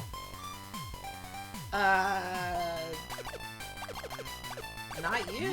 Yeah, not me. You're the brainy potato. I'm the brainy potato. I'm a potato with brains in it. Ew, ew, ew. Don't eat me. I mean, if potatoes get eyes, they could get brains. As good as this is, it's maybe not $4,000 good. Are you sure this isn't worth $500 loose, Danny? 500 loose, it's either that or a PS5, and I mean, I'd have more fun with this, honestly, but that's, again, my fringe opinion, not to be taken as legitimate gamer opinion. Let's pretend like I solved every level. Are you proud of me? Great job. Thank you. Amazing, Tater. I truly am an amazing tater. So if you see RPG or puzzle-like games with a vegetable theme on Game Boy, buy that shit up. You buy that shit up right now, because you got a future to think about. No, not actual financial advice. I'm just a streamer. Alright, with that out of the way, let's move on to a slightly cheaper market, or at least games where they're not like $4,000. Let's move to Japan. Let's find some really expensive but kind of rare and interesting video games released for the Game Boy in Japan. Okay, what we got? I got a nice collection for you here. Okay. Let's start off simple. Let's dial it back a little bit. This game is a mere $130 complete in box. I could buy that. We're doing a cultural reset here. Let's reset our expectations. Let's play some Painter Momo. Now, between all these different lists of price charting, Jesus Christ, that's a lot of pachinko games. Between these lists, there's a lot of shared games. Often, if a game is rare in one region, it's probably going to be rare in all regions. If there were repeats, I skip those, just for completeness sake. Thank you. But check this game out. Consider Painter Momo, a game about a little witch who has to clean up her kitchen. Oh, this is cute! It's a little bit like Brush Roller, aka Make I Tracks. was gonna say, this is Make Tracks. And even though it's expensive and very little known, I think this game should be better known. And the fact that it's creeping up in value should give you some indication that people are starting to come around on this one. They're like, hey, wait a minute. This is actually sick. We should pay $1,000 for this. This is sick. Momo must paint the floor. It's true. And it's cool. It's cute. And at least for now, it's affordable. I wish modern mobile games were more like this instead of like slot machines. Yeah. Because this is such a good, this makes me want to get a handheld I can take places and play games like this. Oh, dude, you got powers. Nice. Alright, we're gonna shoot this guy. Check this out. Take shit. that. Oh, I only had one bullet. Damn. Sorry, honey. So this one's downright affordable. If you want a complete in-box copy, not even $200. I wanted to throw this in to make people realize that some games aren't quite unattainable. If this looks good, you can probably justify spending a little bit of money on it. But once you reach the several $100s mark, it becomes more difficult to justify, depending on your financial state. Hell, maybe you can buy all the games we've played tonight. In which case, hey, give me some meatball money. I was gonna say, can I get some smoothie dollars from ya? I got the new pumpkin spice smoothies. I got a drink. I accept payment in meatballs. We've already established this. We will eat meatballs. I like this one. Even though it's not as spendy as the other ones, maybe... I don't know. I can't keep up with my collector friends only buying $100 games. We gotta get more expensive. Okay. The inflation must continue. How about a game that's so rare that only loose copies are on record as being sold on pricecharting.com? No complete in box copies have been tracked on eBay in that site's 10-year history. Think about that. However, the few loose copies that have been sold in the years since average to a price of around $330, making this one of the most expensive loose games we're going to cover on stream tonight. It's Undercover Cops Gaiden. Okay. There's a little story here. Undercover Cops is a beat-em-up arcade game from IRIM of their later era, where they were employing the artists that would later go on to make Metal Slug and such. Oh yeah. So really detailed art, really good gameplay. But when they brought it to Game Boy, they changed up the formula a little bit. You're still the Undercover Cops, the UCC.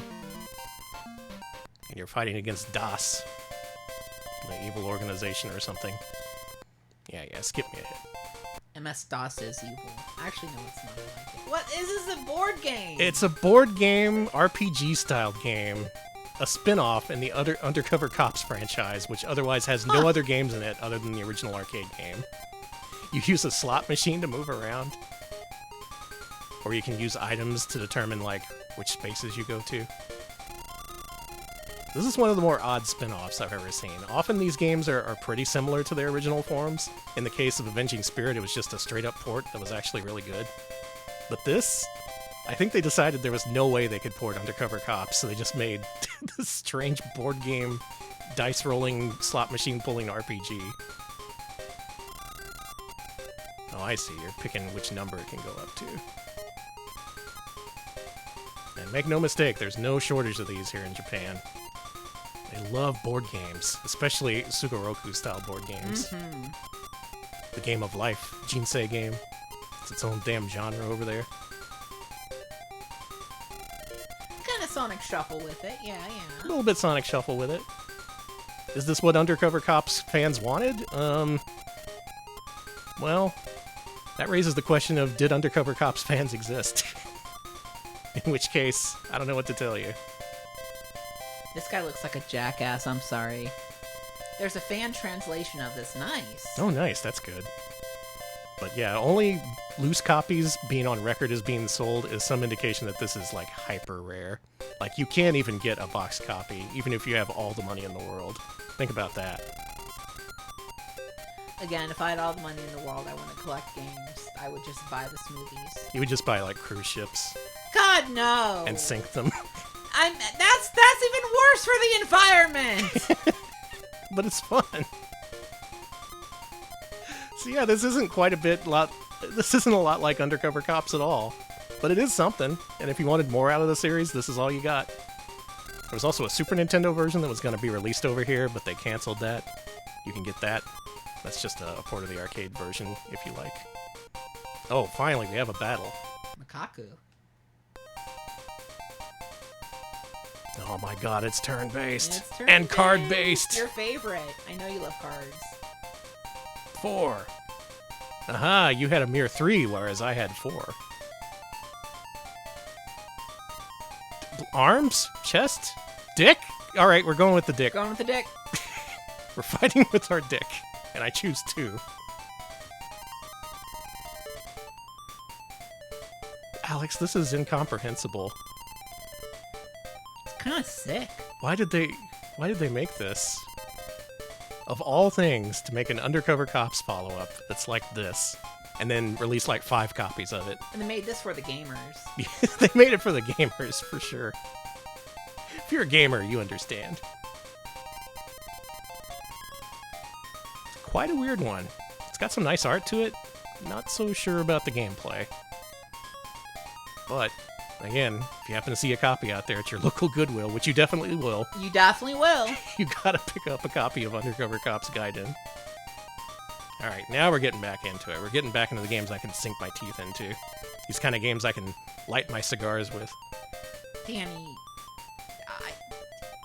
sure, you're always smoking cigars. Yeah, you know me. I'm always back here smoking a fat stogie. House smells horrible. It smells awful! But does it smell as bad as burning paper? Speaking of burning paper, that's what you're doing if you buy these games. Why did I sound so grieved there? I'm sorry. This game's only $102 loose, but complete, it's about $350. So a big chunk of change. Also, it's called burning paper? What? I don't get it. Was that us, or are we the burning paper? Okay. By G Amusements, huh? This one I know nothing about. I'm going in stone cold on this game. It has some really good box art that I posted on Blue Sky. What? Huh? Wait, I'm literally burning paper. It's literal. I'm burning off chunks of this paper and taking these bugs with it. Ooh. But for why, though? You've got 6 bugs to kill, and Oh yeah, I should save my paper so I can kill the bugs. What a weird concept for a game. Danny, this is the kind of game I want to play. Yeah, truth in advertising too. This is about burning paper strategically. Give me that. Hey, we did it. Yeah, what if Kix was crazed? What if it was a backwards Kix that made no sense? You're so thin. Oh, he is a thin little guy. He's Burning too thin. paper. Here's the shocking part. I kind of like this. I was gonna say this is really fun. This is kind of fun. It has that neat arcade-style simplicity to it that works really well for Game Boy games. And that we haven't seen much of so far, considering a lot of the games are like RPGs. Never came out in the States. It was Japan exclusive, and one of the rarest games over there. So if you have a copy, consider yourself lucky. Also, lend it to me. Yeah, I want to play it. Yeah, I want to play it. Let me play Burning Paper. I like this a lot. The way he sidles back and forth. Oh, it's it's pretty really good. cute. Uh-oh. Here come the bug. Just kidding. Bug die. Take that bug. What happens if a bug gets you? I think you die. Let's find out. Hold on, he's on his way. Anyone play this? I've never seen this streamed. I've never seen anyone mention this. I smell a Hidden Gems video. Oh, you can still dodge them once they reach the top. It's just, I guess you're working on borrowed time at this point. No, not the bug. He's allergic. Best game about a pyromaniac on the top of a building, burning paper to take out bugs. What will they think of next? This is a hitting mice's like, yeah.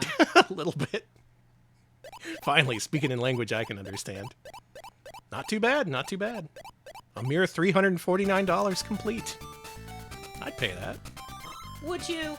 If I had unlimited money and resources. Yeah, fair. We can go more expensive, though. As to what I was saying earlier about expensive games in one region being expensive in others as well, let's check out our next game, which goes for $475 complete. I think you'll find this to be a little familiar. It's Puzzle Boy 2. Oh, Puzzle Boy 2! Also known as Amazing Tater. Oh. So, not quite $4,000 for the Japanese version. It's downright a steal at a mere $475. But it is in Japanese. So, Alright, Danny, tate it up. so you gotta spend the extra $4,000 if you want the English version. I'm tating. Oh, I already fucked it. Hang on. No, you didn't. No, I gotta use the, There's a thing I gotta do. Trust me. Okay. Wait, is there? No. How would you do this? Okay, first thing I would do is do what you were doing. Put that in the spot. Okay. And now there's just one blank square to the flag, so move the flag to the... Well, don't do what you did. Don't do what I did. Okay. Let's try that again. Okay. I'm noticing it gives you different puzzles in this one. That's kind of interesting. Yeah, but... Over twice. Oh. Yeah, see? Well, fuck if I know. You gotta think like a tomato, Alex. Or potato. Either one of those will do. Okay, I know what you do. What? I would need to move that block there. How? I don't know. I'm very stupid. Oh, I fucked it too. Damn. This is level 1, listen! Yeah, it's level 1. Let's game like a $4,000 gamer, alright? This is the sound of our brains working as hard as possible. Okay, you can't push it that way because then you're not going to be able to push it up. Maybe they just started it with an unsolvable puzzle. Did you ever think about that? I'm fighting for my life out here. Yeah. Never mind, I got it. See, you just gotta think more You gotta like think like a gamer. you gotta think more like a potato or a gamer. If you're thinking like a gamer, you may want to save some money. In this case, you can save literally $4,000 by buying the Japanese version instead. So consider Puzzle Boy 2 over Amazing Tater. Alright, our next game. Now we're getting into it. Okay. This is the real shit, man. Want to say this is a game we've shown off on Mascot Friday before? We have. Y'all heard of this game called Banishing Racer? Yes. It's a game for your ass right here. I love this game. Another Jalico game, just like Avenging Spirit. Complete in box, this will run you at 599 smackers. That's American dollars, not yen. But take my word for it, it's worth it. Look at this video game. This is a game where you play as a little car. I love Banishing Racer. And you have all the momentum of a Blomby car driving his way across the country. Huge momentum, in other words. This is kind of actually hard to come to grips to when you first learn to play it. But once you do, you start really chaining together your moves, and it feels really smooth and fun to play. I would recommend it. I freaking love this little Blomby car. No one else does, though. They're trying to kill his ass. Like, fuck the racer. Had it up to here with you Blomby cars. This one I was kind of surprised to see up here. Like, I knew this was a cult hit, an underground favorite for Game Boy. I didn't know it was up in the $600 range. Yeah, that's a little bit much than I'd pay for Banishing. I like this game, but I don't think I like it $600. Yeah, maybe not. I kind of wish they would re-release this in some form. I think this has a market nowadays. People love fun, goofy games with strange control schemes. We're more ready to accept that nowadays. Looking at me, so happy. He is so pleased. His headlights look like big nostrils, kinda. A little bit. A little hog. Man, if they released a US version of this, that shit would be like $6,000 easy. Occasionally your car grows wings. Good. And birds hate it. They kill you instantly. I do like that he suddenly got way bigger for the end of level cutscene. Blomby no more. Now he's a big car. Oh my god, this guy is so cute. I love this game. I love this. Between this and Painter Momo PA, I think the Japanese lineup, for as expensive as it is, has really unique, fun, and charming games. Yeah, I like him better than the American games. Sorry, American games. Yeah. Oh my god, he's huge again. In the US, we got like Zool and Bart versus the Beanstalk. And in Japan, you got like Burning Paper and Banishing Racer. And they got the cool coin pushers, unlike over here. Okay, don't get me started. No, I was watching a video with one of the cooler coin pushers, and I got so mad. Doesn't that... Yeah, just... God. Why can't we get the cool coin pushers? Where you can play baseball with a little guy. I saw one where you had to play Junkin. Yeah, I like the Junkin ones, too. There's a cool Monopoly one that just came out on Location Test, where you can, like, play the actual board game while you coin push. And this country exclusively got Banishing Racer. Things could be better if we wanted it. It's up to you to make it happen. Anyway, you should pay $600 for Banishing Racer. When are they going to make a Forrest Gump coin pusher? Is that going to be the next one? It's going to be the next nostalgia trip. Yeah, the big mass market nostalgia pool. Is it going to be Forrest Gump? What if it was like Ace Ventura or something? Something we all can enjoy. Alright, let's move on to our top 3 rarest and most expensive Game Boy games in Japan. It's been a pretty quick look, but then again, these games don't have like thousands of dollar value like the US ones do.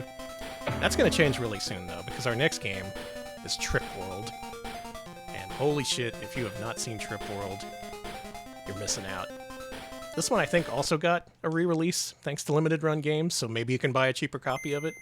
But if you want the original Japanese version, complete in box, it'll run you $815. This game rocks. It's basically a companion piece to a Famicom game called Gimmick, also known as Mr. Gimmick. You play a little Blomby dude who goes on a Blomby adventure. That about explains it, right? That's Trip World. Why don't you play some of this? I'm gonna get some water. All right, Danny's gonna get some water. I've been yelling about expensive games and coin pushers. Let me show you how a real gamer games. That's how you know it's going to be really bad. All right, gamers. Time to try a notoriously hard platformer. Notoriously hard, you say? You may be thinking of Gimmick. I am thinking a gimmick. Yeah, this is Silk Song. Look at this video game. This is Game Boy? Yeah, this is Game Boy. Monochrome-ass Game Boy. But this was also Sunsoft at the top of their game, arguably. What I like about this game is that a lot of the enemies just don't attack you. They're just vibing in this little world that you share. And you can help them out by giving them flowers and things. Oh, the re-release is also Game Boy Color. Nice. This would work well with color, I think. You see how the enemies are they just kind of push you around? Yeah. They're like that in Gimmick, too. There's a sense of weight and physics to this game, just like Gimmick has. You're a little dude. I think your name is Yakupo? And that's it. You're just a little dude going about your business. This game is very short. It's about half an hour long. Pretty easy compared to Gimmick, though later on it does get a little challenging, at least a little bit. Get rid of that guy. Fuck him. Alright, going this way. Yeah, Gimmick is great. I'm still not good at Gimmick is the problem. It's on my to-do list to learn how to play it and be able to play it well. But God, it's very demanding, just in terms of how to actually play and get good at it. Yeah, Yakopu. That's him. That's Yakopu. So much charm in this game, even when you're getting killed by spikes. I die. Good work avoiding those platforms. I did great.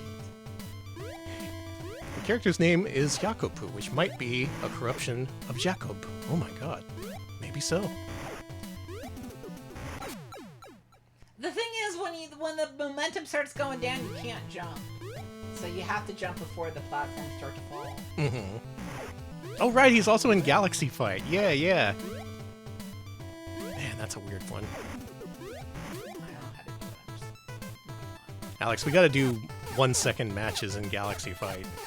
Like the true pro fighting game players do. I think this dude's got your number. Oh. Outsmarted. I tricked him. What do you think?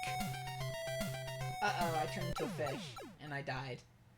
Can I sell you a copy of this game for 900? No. 800? Alright, I'll go $700 because we're married. But that's the lowest I can go. But... Bye. Can you do it for, Madden 96? Just a straight up trade. Yeah. That's the second stream you brought up Madden 96. You must have a huge stockpile of Madden 96s to unload. I have one. That's Trip World. That's a Trip World. It's really good. It's maybe not quite at the level of Gimmick in terms of depth and complexity and difficulty, but it's definitely a very fun, very funny video game. Don't know if it's $815 fun. Sorry. Says a poor person. I guess so. Take that. I ain't buying this shit. All right. More games for me. We're over the $1,000 mark at this point. For $1,017, a mere sum of $1,017, you can get a complete in-box copy of Shippo de Bun. What the hell is that, you might say? Well... What is it, Danny? Maybe you might recognize this, actually. This came out in the United States under the title Tailgator. Oh, I know Tailgator. And Tailgator on its own is pretty rare. It goes for a few hundred, not enough to be on our top 20. But this Japanese version is over $1,000 for a complete copy. Mostly because this is a stealth Natsume game. And people have discovered this is pretty good. It's just a game where you're a little gator. Go around collecting treasure. God, I love the Tailgator. Oh, you got good range on this. Yeah. As far as I know, this is an early Game Boy game. I remember seeing this getting coverage in Nintendo Power. it's strange to think that this and also frickin' Avenging Spirit, I used to think of as being among the most common games for Game Boy, because you would hear about them, people would have them, they would seem to be available in plenty, and yet years later, they're the ones worth thousands of dollars in some cases. In this case, it's a combination of things. People have really caught on to Natsume making really good games. Even like their obscure stuff back then is like super good. I'm glad that people are getting on the Natsume train. Yeah. That's one of my favorite trains, the Cycleman track. Which- Sorry, I do like train. I do like that. I believe you like trains. We did do a whole series showcase about Natsume games for NES and Super Nintendo, but they did have a few for Game Boy, and those are pretty darn good, just like their other games. Also a Game Boy Spanky's Quest, if you're into that. Can I just say something? I really hate the name Spanky's Quest, and that's why I've never played it. Yeah, they leaned too hard on that whole spanking the monkey thing. You know? Yeah, that was not uncommon back in the day. Everyone was like, oh my god, we can make a... The 90s were about spanking the monkey. Who came up with that phrase? Let's kill them. Danny! How did that game get approved by Archie, anyway? Did Archie not know? Did Archie just think Spanky was a funny name for a monkey? Innocent Archie. I think that Archie knew, and that's why he did it, because he wanted to get a joke in on his puritanical owners. Oh, maybe. You know, like, see, I can be a little edgy. You know, Spanky. You get it? Like masturbation. You know? I'm Archie. Archie. Sorry, I'm just thinking. Now you're thinking about Archie jerking off. I don't want to think about that. I wasn't. Oh my god. I wasn't. I was thinking about normal things, like Tailgator. I'm crying here. I'm ruining Alex. I'm just having fun with a video game here. You're being banned to hell and back. Anyway, Natsume good. Spanky's Quest also kind of good, despite the name.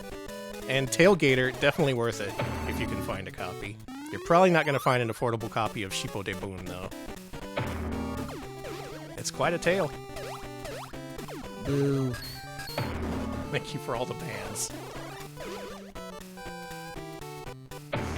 That's why I stream. I wanna rack up the bans. Twitch pays me based on the number of bans I get. That's true. Twitch is like, good engagement.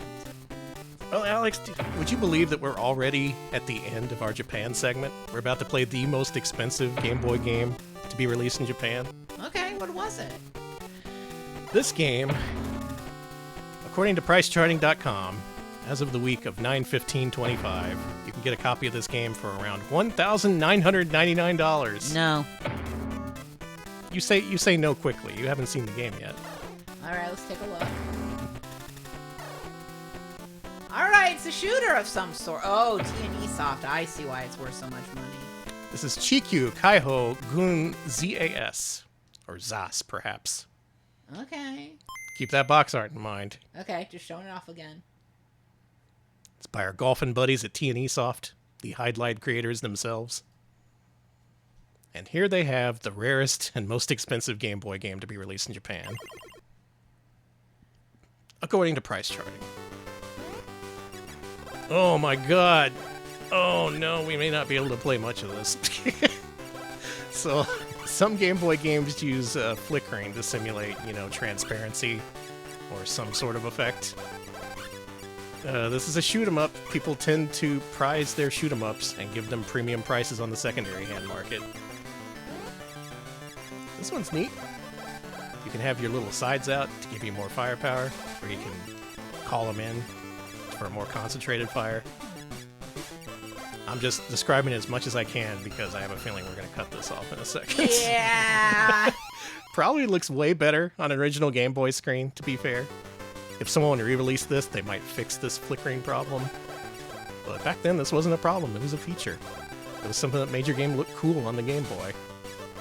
But for the sake of not killing the eyes of our beloved viewers, we should Thank you. Should probably move on. It keeps flickering even when you pause. Let's reset that. But keep that in mind. There you go. The rarest Japanese Game Boy game, according to pricecharting.com. That one seems to be a combination of rarity and sought-afterness. A lot of things coming together to make this game truly prized among collectors. Okay. So here we are at our final section of the evening. We're really blowing through these games. If we bought all of these games, we'd be out like easily over $10,000 at this point. I don't even want to know. And I'd just be like tossing them over my shoulder after we're done with them. Like, okay, next game. Let's once again reset our expectations. We're resetting the dollar value of these games back to 0 so we can achieve maximum, I don't know, whatever when we reach the $1,000 games. Revulsion. Yeah. Maximum surprise and undelight. Let's start back at the beginning. For a complete in box price of $284, you can get Probotector 2 in Europe. Oh. You know these Probotectors. Yeah, I've heard of them. It's, of course, the reskinned Contra series over in Europeland, back when they didn't like humans fighting. They turned them all into robots. The difference being this one is supported by Factor 5, the Turrican people. Huh. Is this the port of Contra 3? I think it is. Yeah, we're seeing some Probotector representation here tonight. Yeah, we're probotecting. I figure if we're going to kick off the PAL-only segment, we got to cover this. From this point on, towards the end of the stream, we're going to see nothing but European Game Boy games. Good. Often which these games are identical to the North American releases, but sometimes, like this one, they're fully reskinned. This would just be a meaty dude talking to you in the US version. But now they're like bunny robots in this one. I do like the way the Probotector robots look. Yeah, this is the Game Boy port of fucking Contra 3 The Alien Wars for Super Nintendo, which is an amazing port if you've ever played it. Factor 5 did a lot of great work back then. This is like a really fast-paced, super fast action video game for the Super Nintendo that you wouldn't think would adapt to the Game Boy, but they went and did it. Ooh. And if you're European, you get the bonus of them being robots. I don't know, do you prefer humans or robots in your Contra? I unfortunately prefer humans, but I am starting to appreciate the Probotector robots design. I think they look very, very friendly. I like the little ears they have. They probably can hear really well. This game's got a European soundtrack for sure. Sure does. Oh, they kept the tank in too. This is a really good port, considering. They're here to serve in Probotectors. Exactly. Are Probotectors a RoboCop? I feel like there's some kind of RoboCop, but I worry that maybe if they were part human, then they would be banned from Europe. True. You gotta be all robot. They do seem like laborers or palaver. Palaver. How do you Yeah, pronounce there you go. that? Yeah, it's Pat palaver. labor? Palaver? Okay, it's palaver. I'm just assuming. I don't know for sure. It's not. Do they keep the helicopter bombing you? I bet they do. Yeah. Very rude. Oh, I suck at this. I lost 2 lives. US version of this also pretty expensive. It's in the hundreds of dollars range. Again, not as expensive to enter our top 20 or anything, but for some reason this European robotified version is the most expensive one. But at least it has unique sprites. That's something. Yeah, it's good the sprites are unique. What are these? Lava balls. Just fucking around. Are lava balls real? I hope not. I've seen those in so many video games. There's the Mario Podoboos, of course. Mm-hmm. We all know those. But I've never seen, like, the existence of real-life lava balls. Haven't seen much lava, actually. Not here in Texas. Well, I was gonna say we're in Texas. I would hope not. Alright, here's the big test. We gotta see the big turtle. How does the big turtle look on Game Boy? And did they robotify it?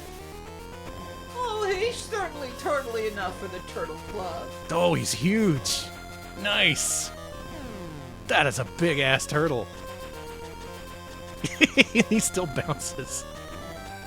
Dude, Contra 3 is so fucking good.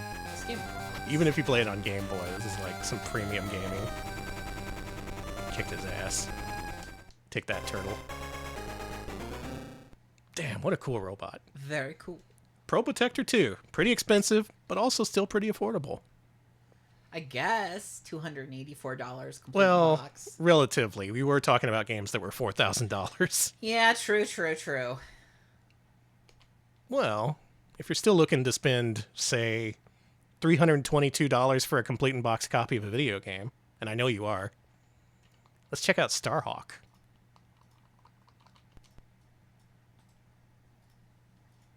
This one, I think, also got a limited run re-release, but before that, this was a European exclusive. This never got released in any other region.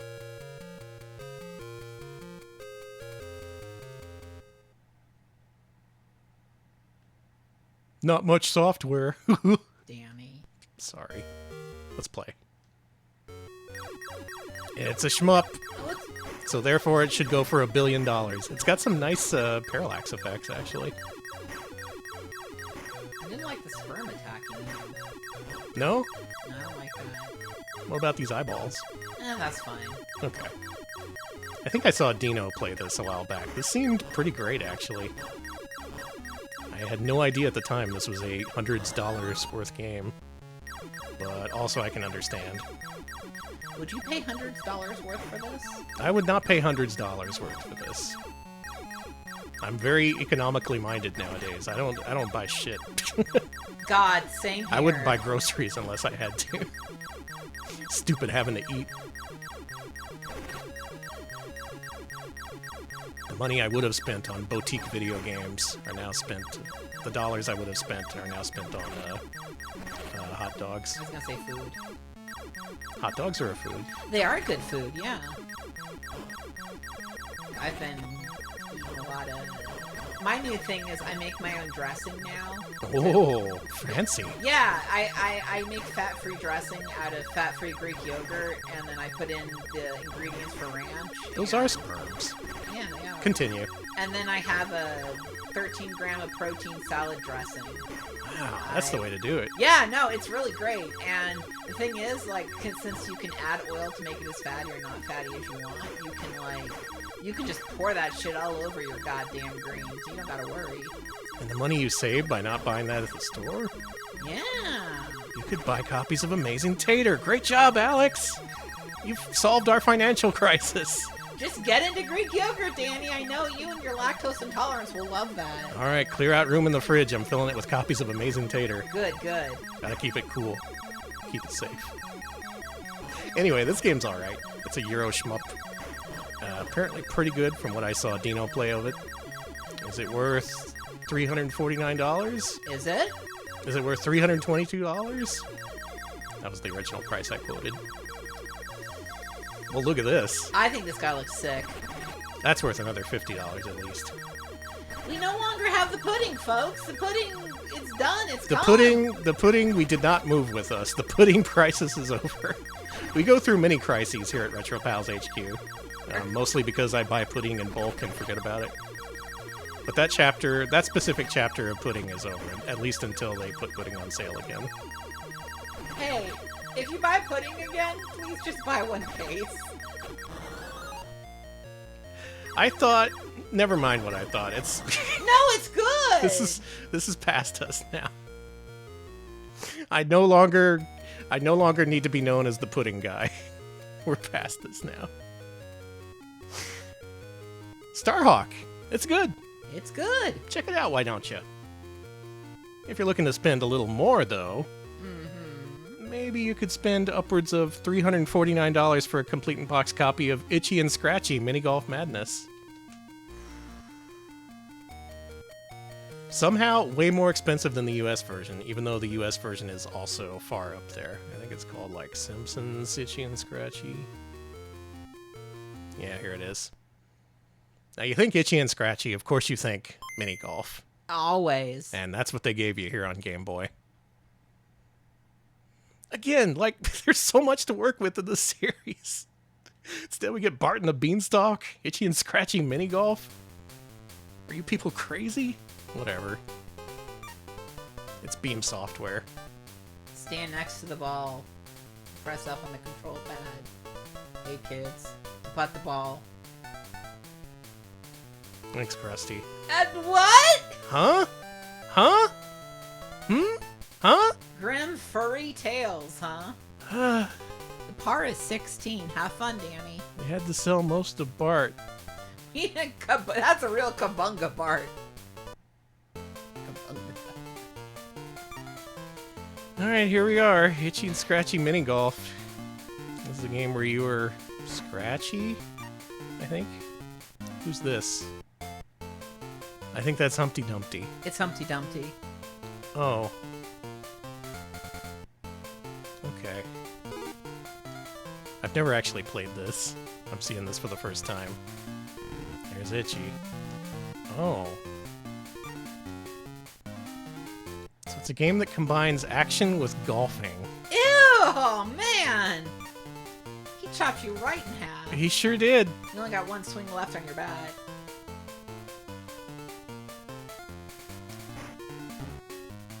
Good. Well, at least now I know there's multiple games that combine action gaming with golf. There's this and Ninja Golf. Perhaps an untapped market niche? Think about it. Come on, developers, give us give us gamers what we want. A cat being split in half while it plays mini golf. He keeps getting vivisected.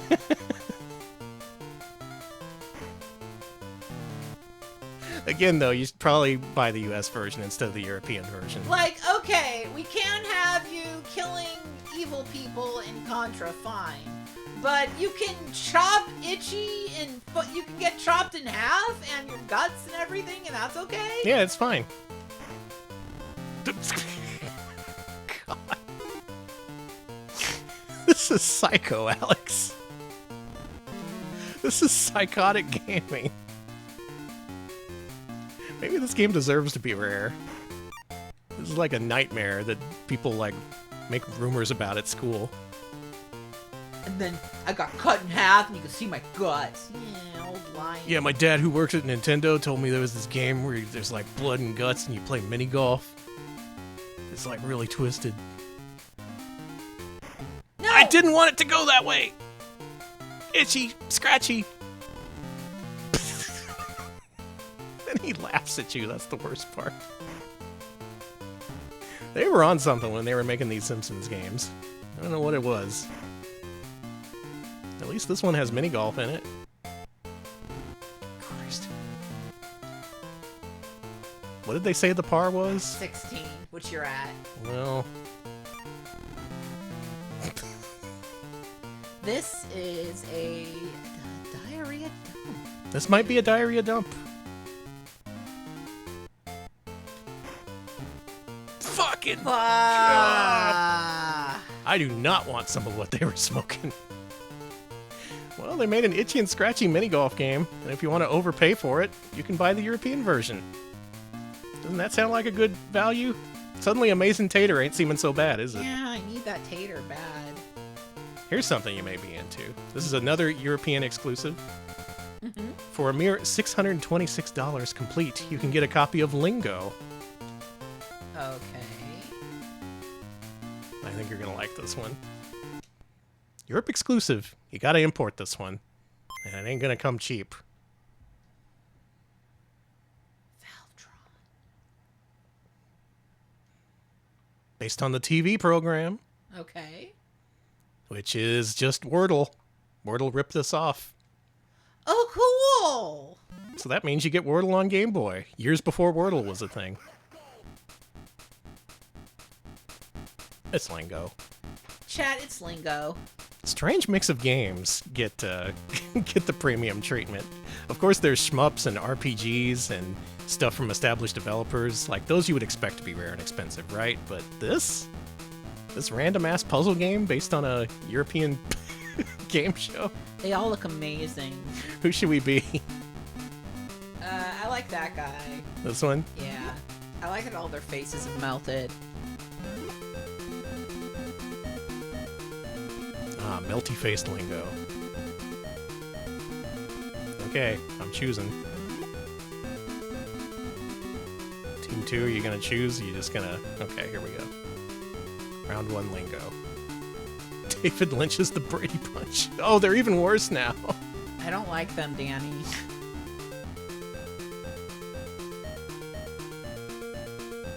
I don't know what that was. It was bingo. This is Lingo. Yeah, but Lingo has a bingo feature. Lingo It does? has bingo, yeah. I thought it was just Wordle. No. Oh, okay. All right, what word do you think this is?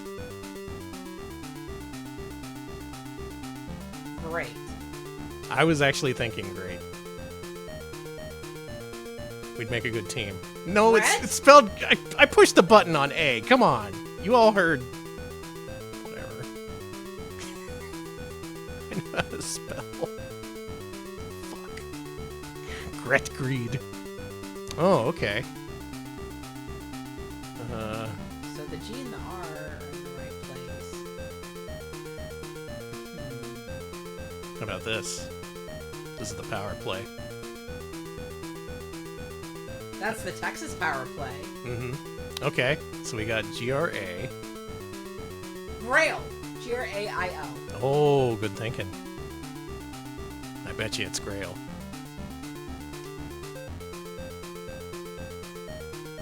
No. What else could it be? Grass. Maybe. Your ass is grass. No! Everyone post your guesses. All right, grand, I'm seeing. And Grand, you say. Yeah, we haven't guessed any of those letters yet. Alright, it better be grand. Yep, thank you, chat. There you go, folks. You spend $1,000 on video games, and that's how you win Lingo. Wow, our opponent is pissed, I think. Your opponent is something, alright. I think we're both about to be sick. Both these players look like they're about to vomit on live TV. Maybe they included that. Alright, nice work, everybody. You win Lingo. Expect to pay $1,000 for this game in the future. Yeah, it's fine. Thank you. Alright, so next up in our list of most expensive complete-in-box European Game Boy games would be Castlevania Legends, which we already played.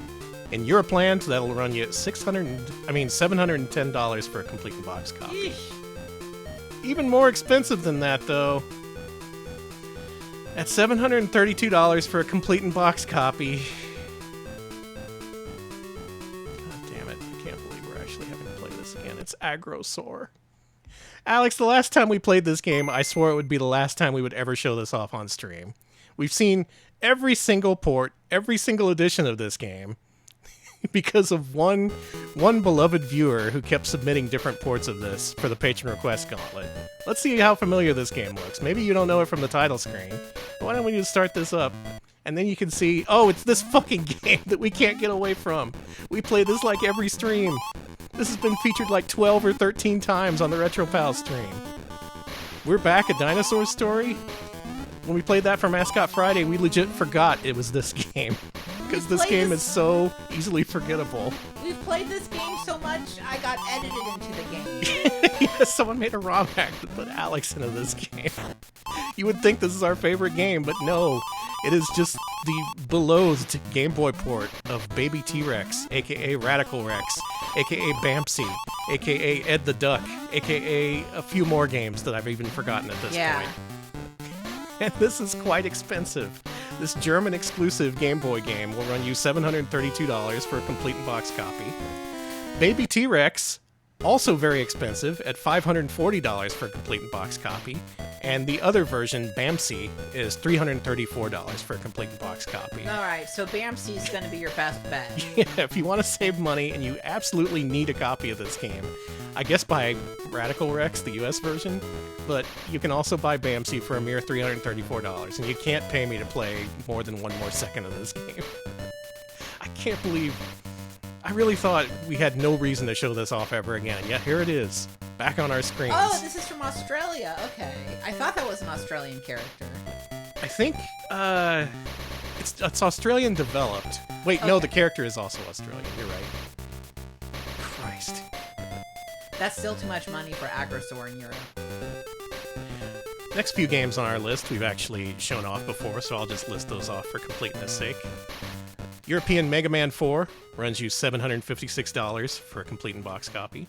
Avenging Spirit, the European version, $807. That's what you pay for the superior cover art. Kid Dracula, mentioned before in the US section, slightly cheaper in Europe at a mere $920 for a complete in-box copy. Hit the Ice got a European release somehow, and that is quite expensive. $1,031 for a copy of that. So that brings us to our last set of games, which are all over $1,000. We're once again in the $1,000 club. We're high rolling again.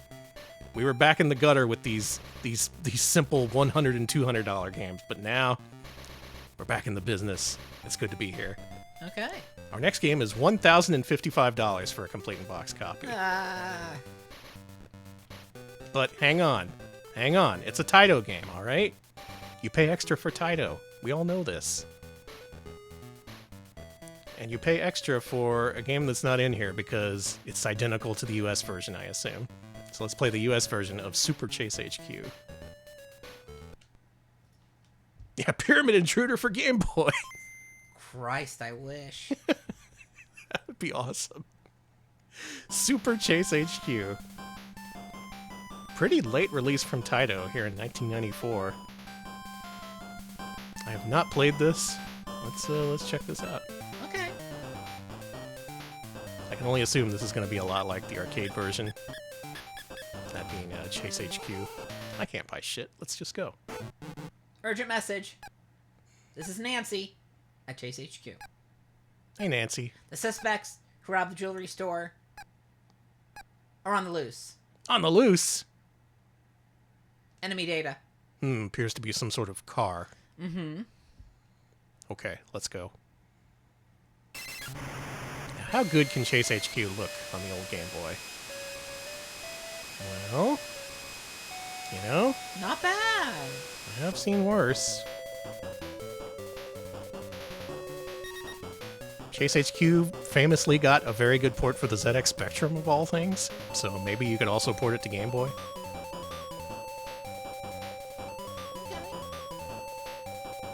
And this seems to be regular Chase HQ, unlike Super Chase HQ. There was an arcade Super Chase HQ. That's a different game. Whatever. We're not here to explain the Chase HQ chronology. We're here to spend lots of money on shitty video We games. sure are. Now, Alex has kindly agreed to buy copies of all the games featured on tonight's stream, so I'm looking forward to having those in my collection soon. Oh, we're in the Death Star trench. I don't have... I don't think my char cards are going to get that much money to buy these games, Danny. I can maybe get, like, one Trip World, if I'm lucky. I'll take it. Okay. We're going to Trip World. I guess we could take a trip to Trip World. Oh, I agreed to give every single viewer the games, too? Okay. Oh, okay. wow, how generous. Thank you, Alex. Great, yeah. That's a great thank you to our community, I think. Chad, anyone need a kidney? So Chase HQ, all about catching up to dudes in their cars and then ramming the shit out of them. Like how police do. That's a good siren noise. It's a great siren noise. They're getting away! Come back!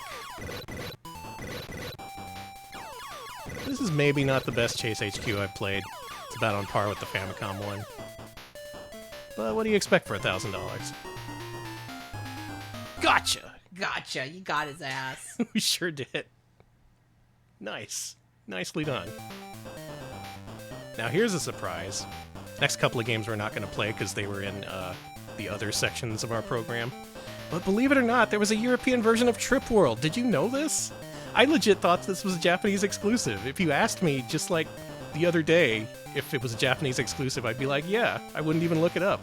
But apparently there was a European version of Trip World. And that is way more expensive than the Japanese version. Complete in box, it goes for $1,618. So you can even more overpay for this video game if you really want to. Okay. The third most expensive European Game Boy game is Mega Man 5, which Okay. we've already played. That is a mere $1,833. Quite affordable by today's standards. And now we reach the top two. The top two. Top two rarest Game Boy games released in Europe. Are you ready for this? Can you handle this? I'm gonna try. I'm gonna try my best. The first one I knew about, the second one I didn't. The second one was a huge surprise. I can't wait to show that off. But first of all, we need to show off this one.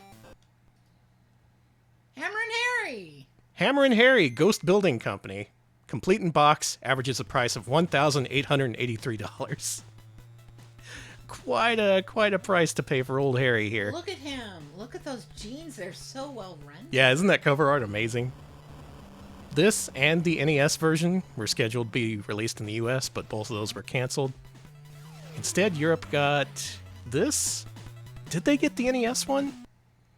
I don't think they did. I think the NES one was only released in Japan. But here's Ari. Hammer and Harry. Hammer and Ari, as they Sorry. call him over there. Oh, I like this setup. That's cool. I feel like I'm always apologizing to Europeans for my accents. Yeah, and our actions. Yeah, sorry, Europe, for everything. Oh,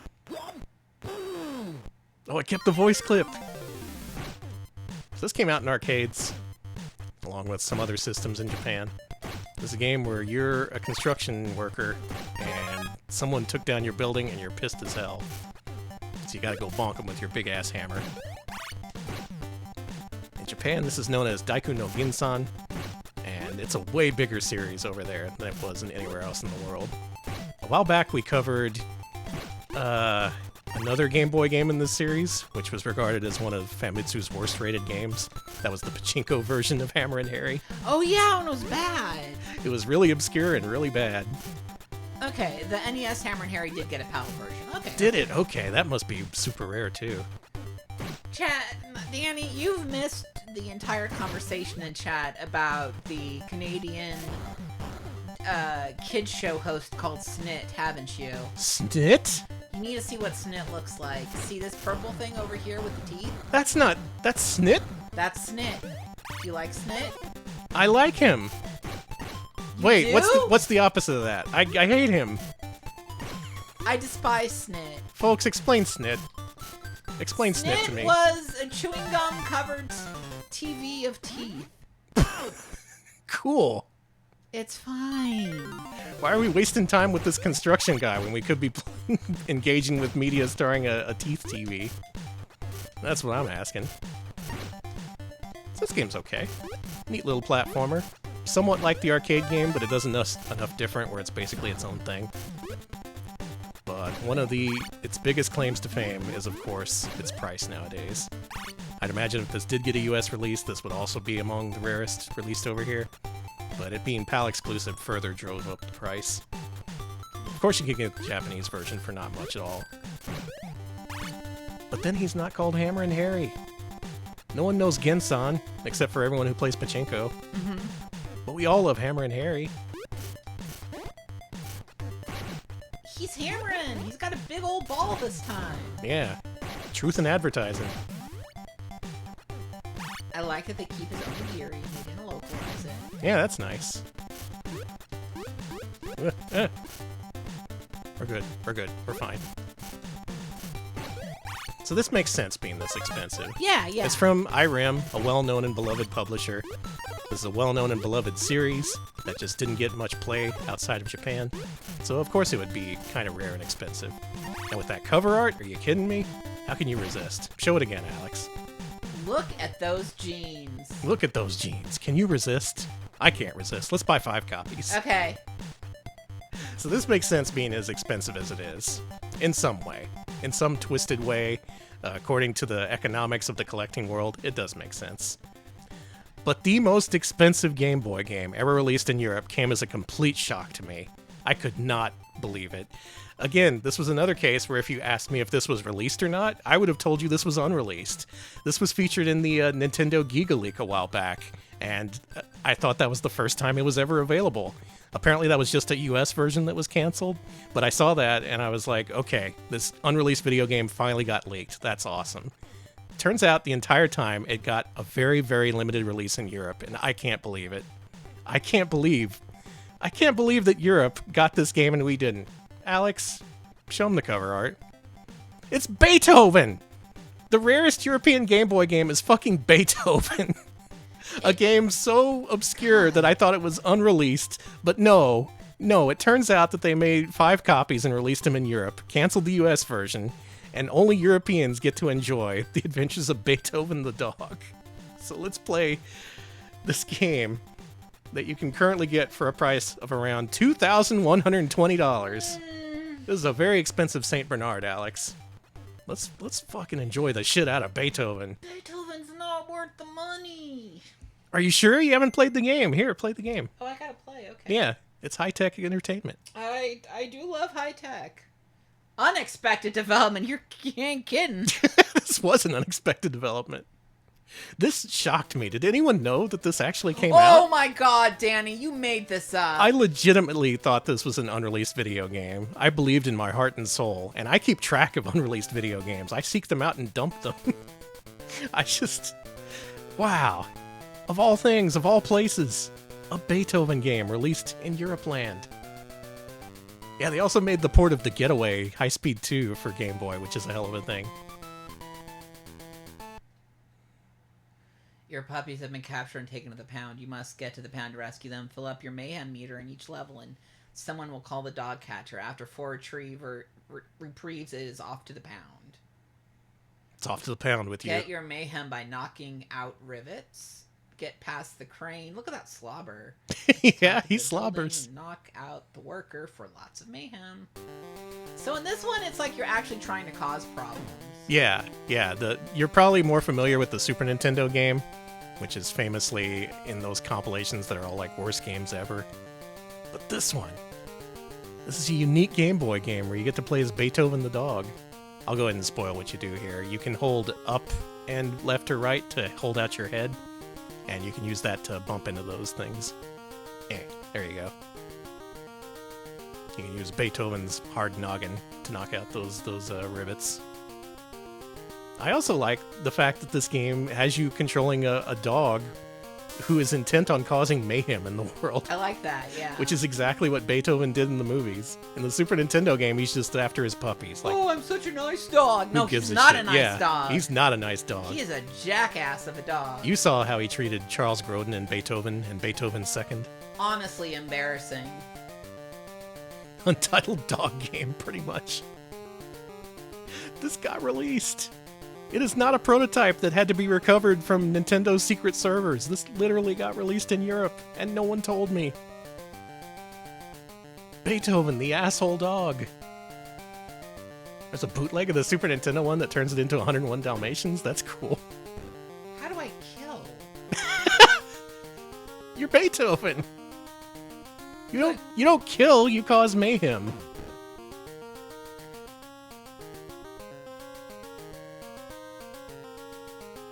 Yeah, this has the intent of actual music, but it's not actually music. It's just random data programmed to sound like music.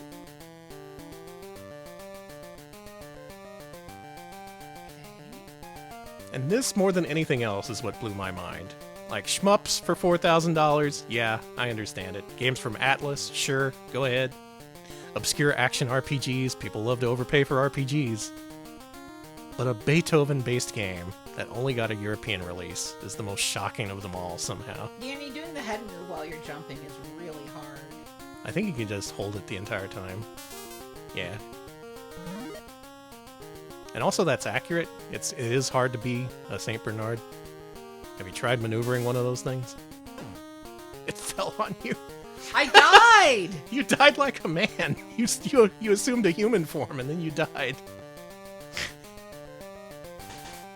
Oh, I can do the water move in this one. Okay, so I do have a move. Hassle Dog would be the Taiwanese bootleg title. True.